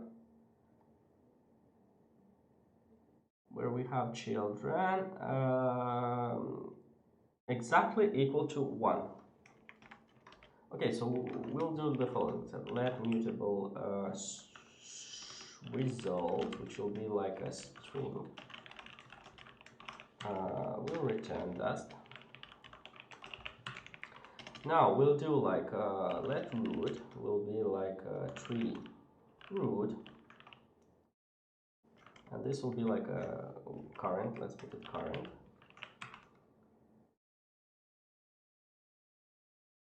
Maybe not even like that. Tree node, but yeah, actually like that is fine. And we'll do while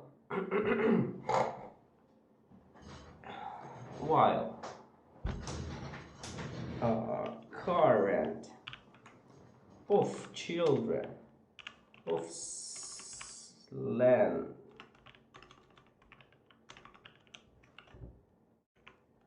greater or less than 2 equal 1.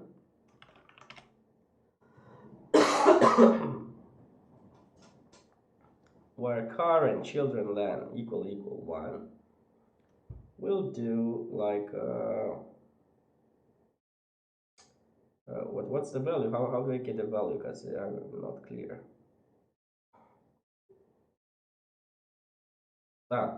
It's clear.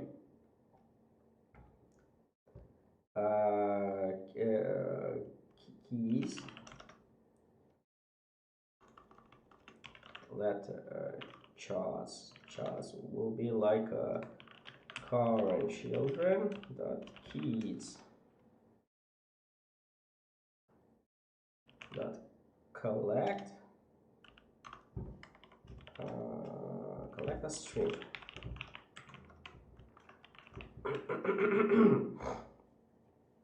And like a prefix, let's whatever. But it's 1, it shouldn't be like a wherever prefix. And here we have like result that push prefix. Okay, and we do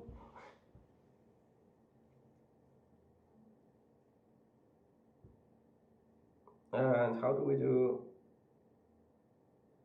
no, we don't do it like that.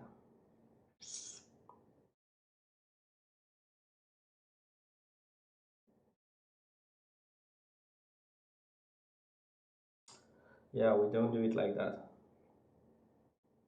No, this part is correct, but it's not keys. We don't need to collect the keys. Okay, so for entry in children, in current children,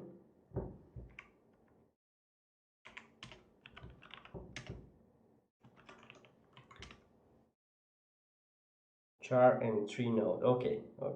So that's GH and tree node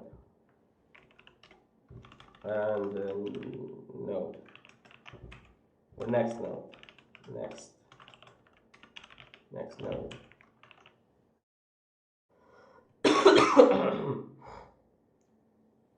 Okay, so this for sure need to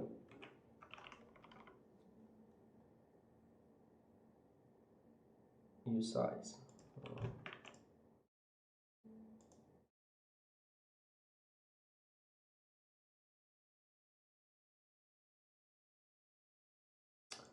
Oh my god. Yeah, we got into Rust troubles. Okay, so yeah, let's ignore this for a while. So let's assume, let's go like that.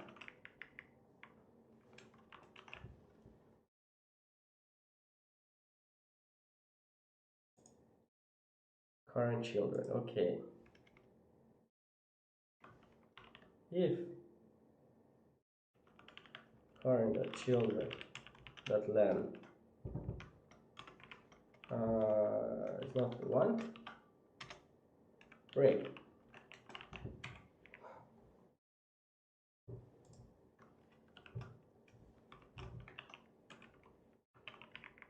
Okay.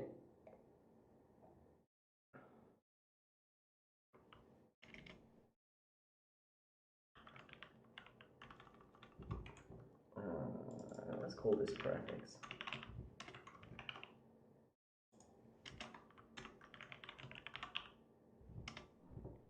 Push GH. Okay, so we'll push this.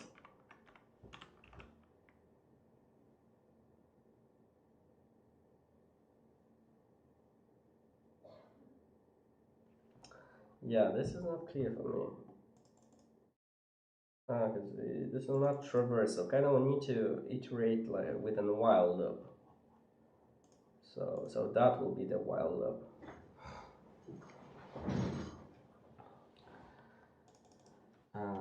Instead of for loop here, have a loop.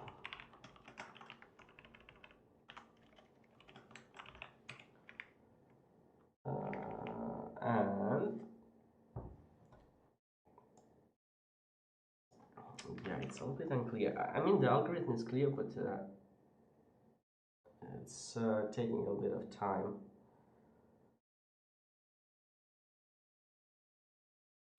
To figure it out how to implement it in Rust.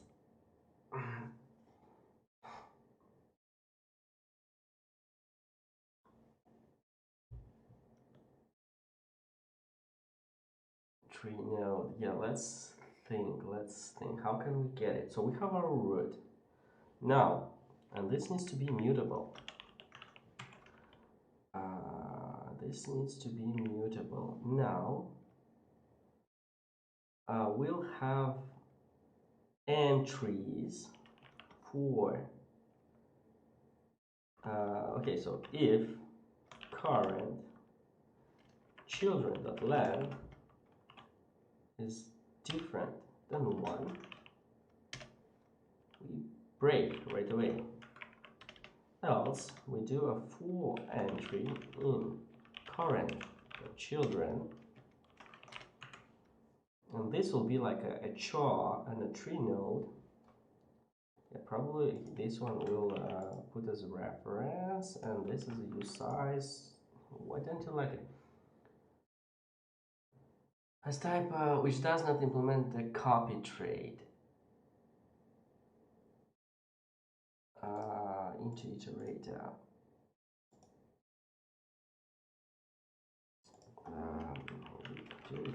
this. No. Yeah, let's try that. I still don't know if this will work though. Okay, so we have the entry if it's not 1. So then we'll have like our prefix.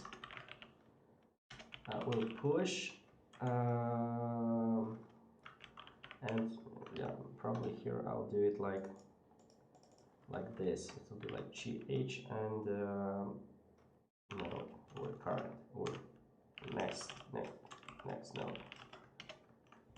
Doesn't want to. GH next node. And we don't need this, and we push GH. Yeah, probably we need to dereference it. Okay, so we pushed this, and now we need to make our current to go to the next node. But this is not right.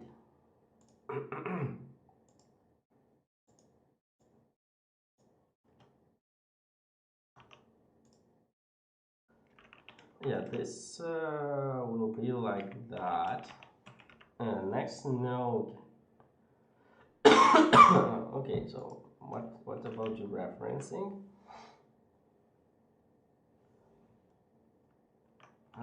Maybe use this as a reference, and this will work. Oh, look, cool. And how about? So everything works? Is that simple? Oh my god, this worked. And our algorithm works. Okay, let's tidy it up a little bit.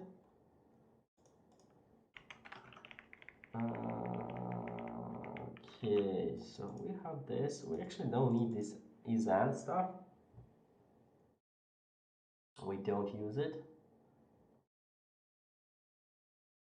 Maybe for the sake of the problem, I'll just remove it completely.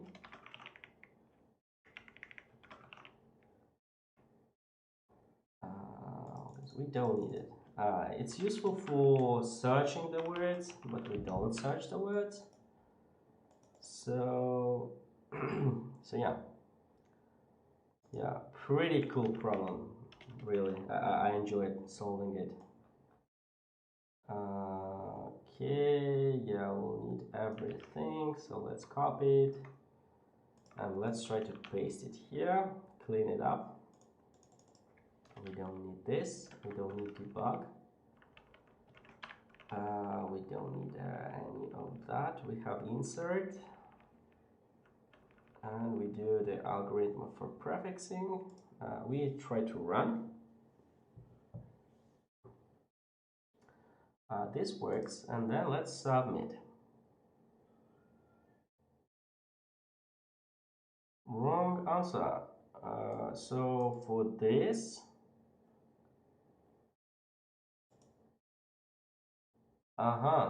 but we expected to have B. Okay, so it looks like we need to tune it up a little bit. Okay, let's see where's our problem. We have another scenario where we have an empty string and the B. It's expected from us to have empty string logically, but looks like we don't have them. So something is wrong at this level, I assume.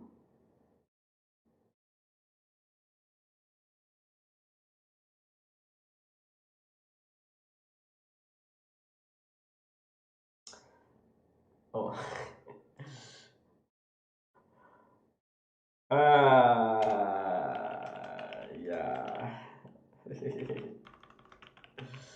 Yeah, looks like finally we will need this is and. Yeah, that's embarrassing. The moment I removed it, is and true.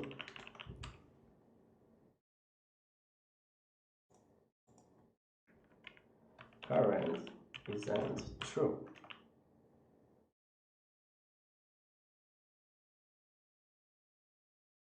No, this doesn't have.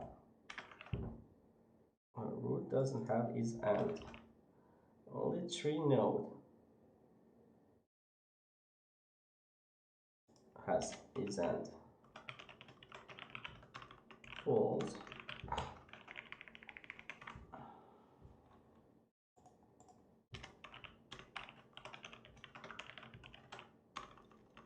Boolean. Okay, so here, and we need to make sure that current is and is not. If current is and is not false, is not true, is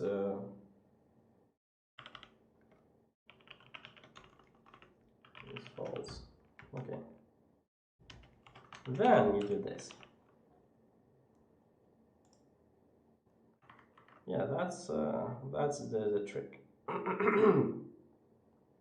Because we need to have common prefixes. Okay, so we do this, we remove this, and we give it another shot. Yeah, let's use this test case and let's run.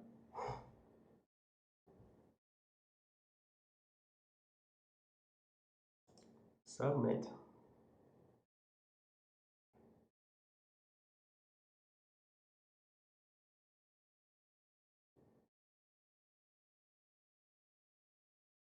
BA. Oh. Output BA, but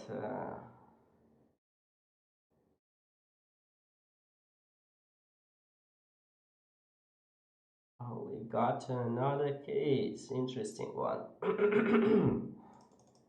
Yeah, let's see, how did we manage to get into this stage? Let's add another case.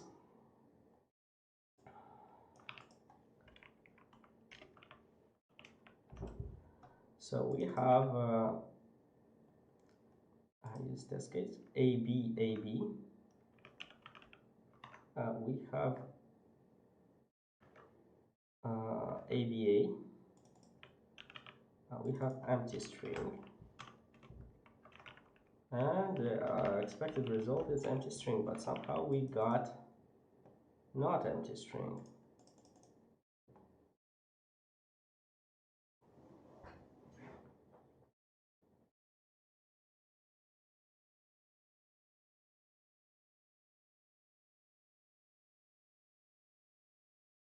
Yeah, we need to guard for this case.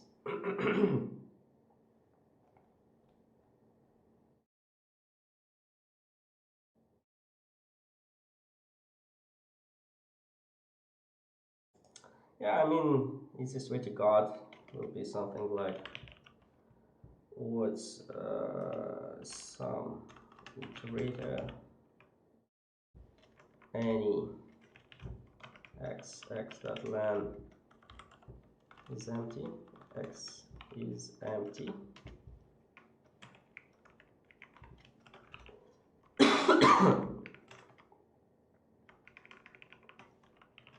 Is empty. Okay.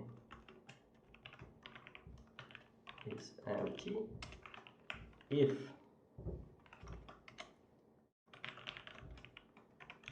to string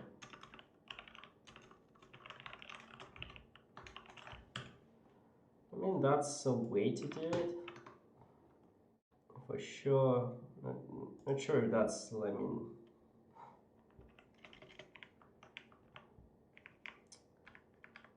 the most common or the best way to do it, but it's a way.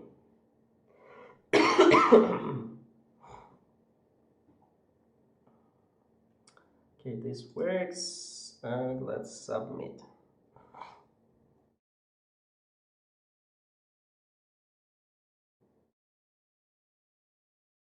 BCB.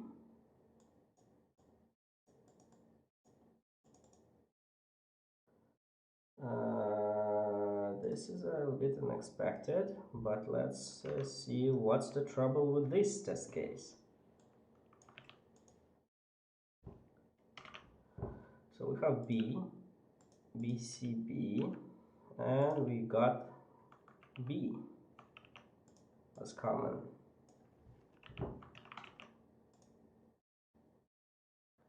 Got BB in the end. Okay. Let's debug a little bit.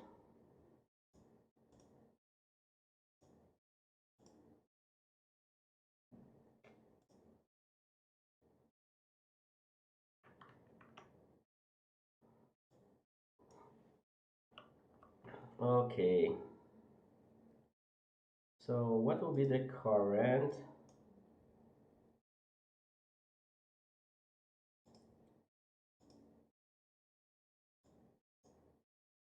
size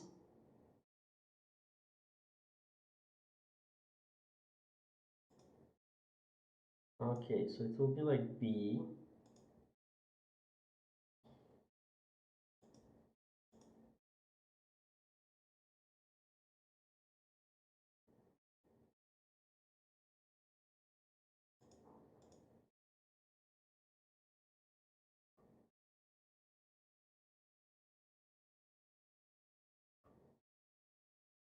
B, okay. Current next node, GH. Okay, it's a mess here, I don't understand that. I need watch. Okay, don't need this. So, so what's the GH?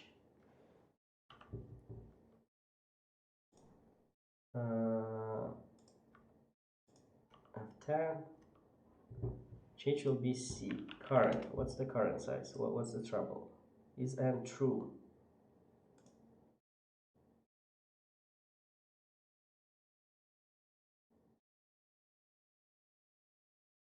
PCB. Why it's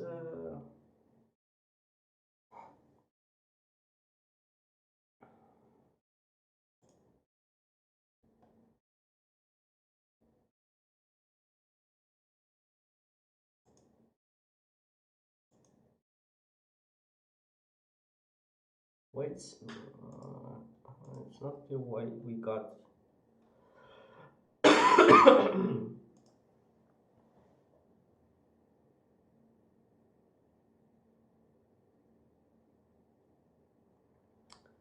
I don't understand why we got like debug.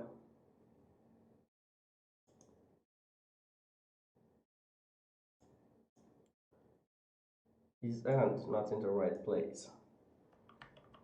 Current entry, there is nothing else. Is and true. Okay. Next, B. We have B. Current entry.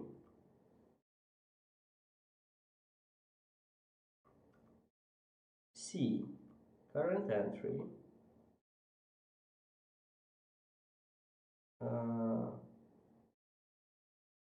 Current entry is and C.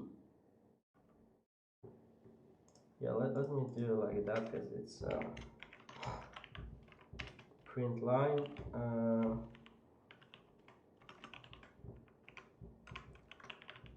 Tree.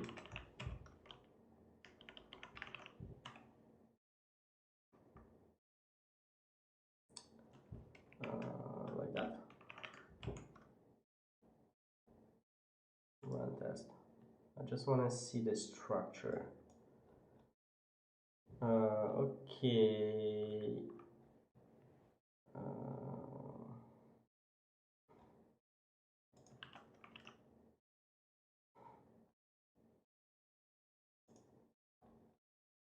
So we have 3 node children.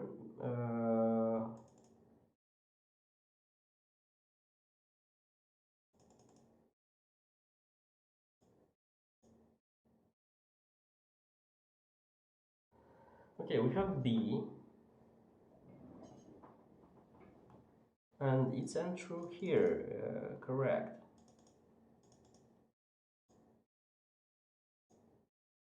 Oh.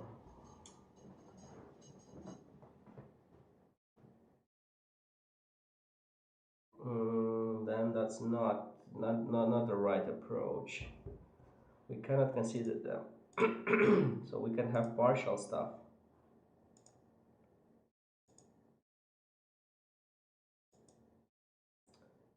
longest common beats expected, then this is not right.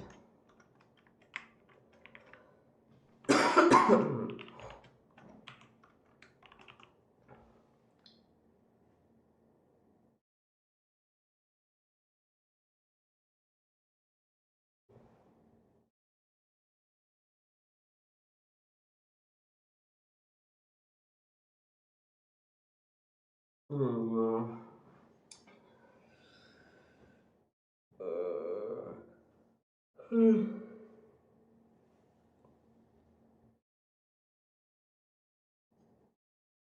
Yeah, I guess it's the same trouble as with this one.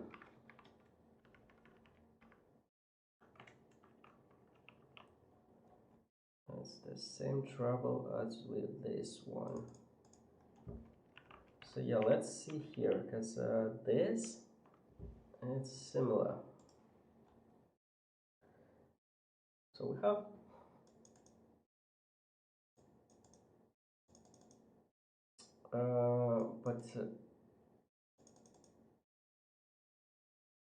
okay, so it's only B and that's it.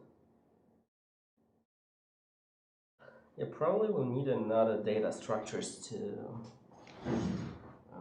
use. Because yeah, we do have B, but what does it mean? Maybe we need to have I think like a full code description string tree. Do they have any other like hints or something?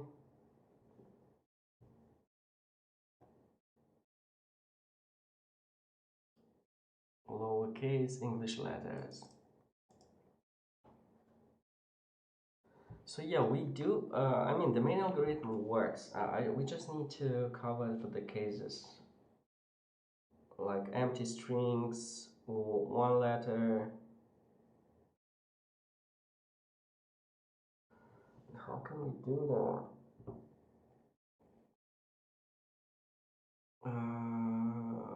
How can we do for empty strings? I guess for empty strings we can convert them with a space maybe. Yeah, let's convert empty strings to spaces.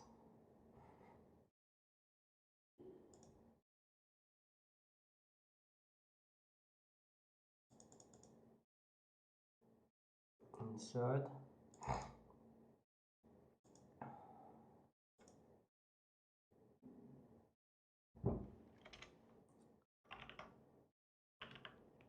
Void is empty.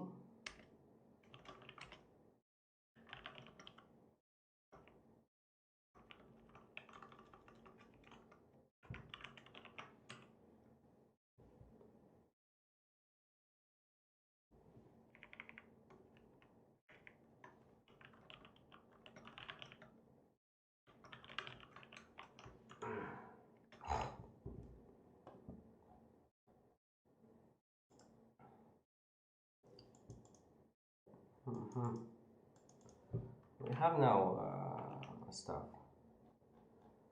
Yeah, let's check for this one.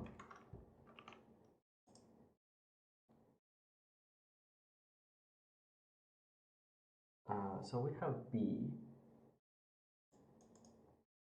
we have C, B.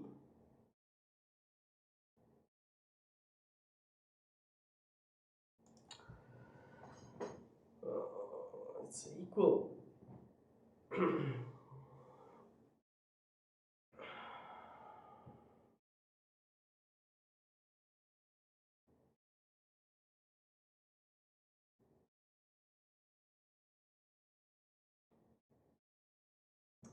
Yeah, but we need to mutate it a little bit.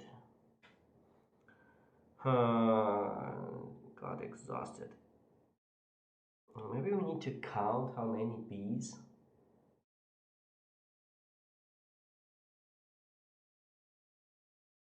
Yeah, I'm thinking of having like another because still this is created by us. Hash map.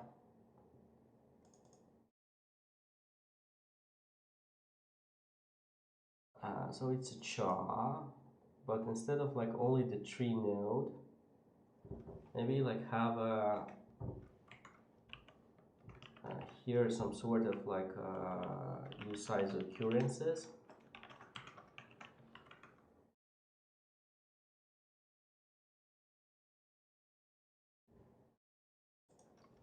And here like hmap 0.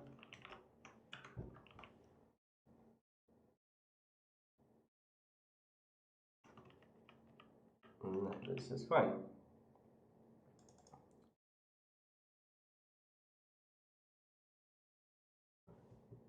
As we need to count the occurrences. But yeah, let's read a little bit. Longest common copy using tree. What's the idea? Maybe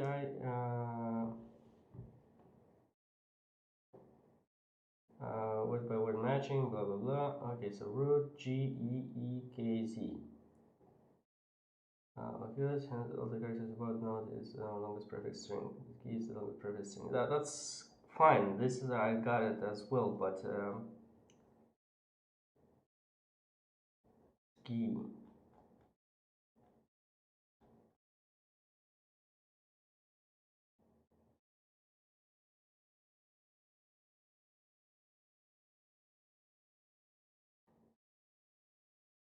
Yeah, for normal cases work.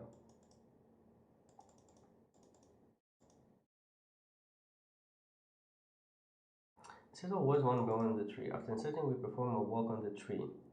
In this walk, we go deeper until we find a node having more than one children. Yeah, that's my idea as well, but it's not working. That's not working because we need to cover for this case. For example, BCB.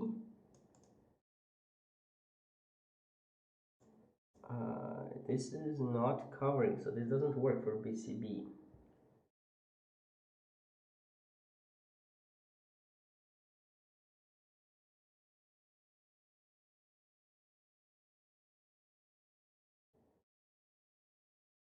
So I need something else, maybe occurrences. Yeah, this stuff with the occurrences.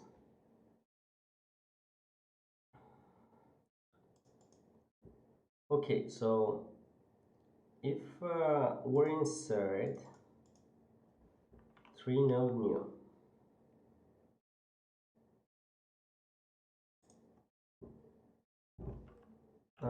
tree node new, and size 1.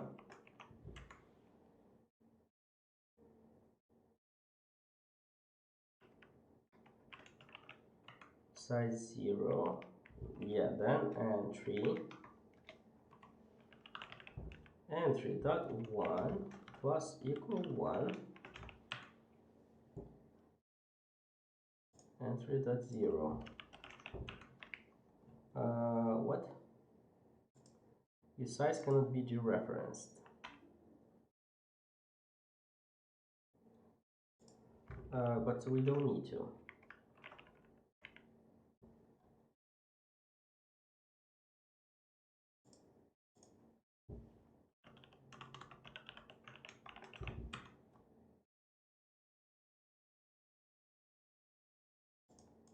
Found tree node.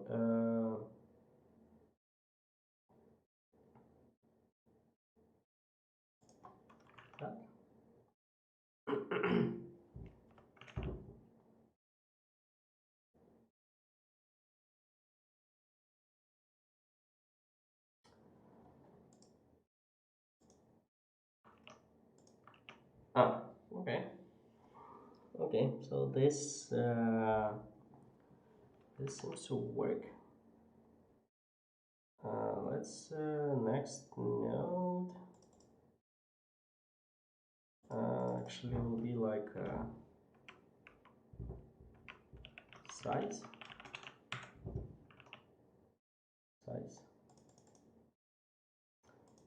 Yeah, but before that I want to run.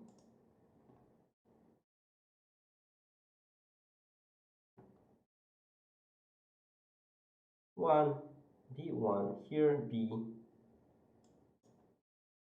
B2. So I need to make sure the size is right as well.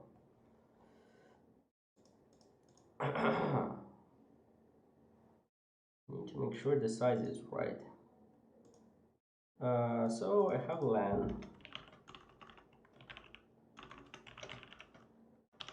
Will be what's len. Bam! And then we do the following. If len equal size, then we push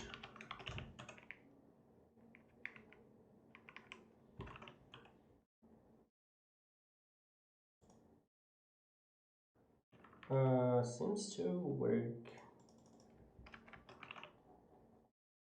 Let's add the other scenarios. Oh, this has like potential. Awesome. Awesome. So yeah, the trick with like the usize part helped. So we counted the letters as well to match the amount of like words for this to cover many cases. Yeah, I don't know if that's optimal or not, but yeah, let's check. Yeah, this worked. Yeah, let me remove the debug part and not use memory too much. And then run again and submit.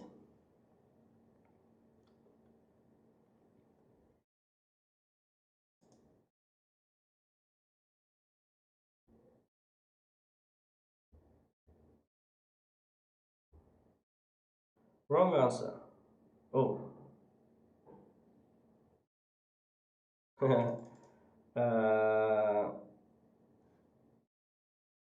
Yeah, probably we will not need this trick anymore with empty string. So let me remove that. I don't think we need this anymore.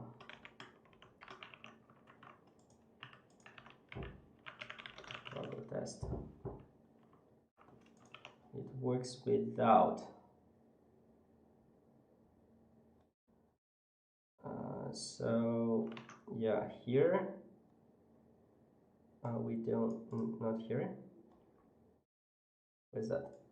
Here we don't need this anymore, and this as well.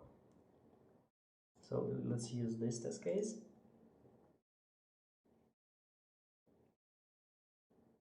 And let's submit again.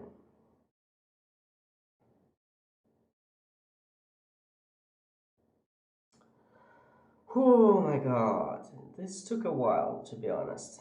But at the end, we learned a new data structure called tree. So looks like this is not a very fast solution, I'm pretty sure, as we use like tons of memory and we use not sure if it's the fastest algorithm. So yeah, let's check a faster algorithm. Yeah, so looks like there are solutions to use with for loops and stuff, but it depends, I guess, on the inputs. Maybe this tree data structure is a bit too much. But anyway, it was a useful experience overall. I think we are done for now. We managed to solve like, I don't know how many, 3 problems in freaking 10 hours. I was expecting to solve them a little bit faster, but it is what it is. Let's commit our results. Solved a couple of easy problems on LeetCode. Yeah, easy problems on LeetCode, not necessarily easy overall. Today I have a holiday, but probably we'll continue this during weekend. So hopefully we'll move a little bit faster. But yeah, the goal of the session was to improve our skills. So we already learned a new data structure, and that's huge. Yeah. Thank you guys. Wish everyone a nice day. So I think I'll close the stream now. So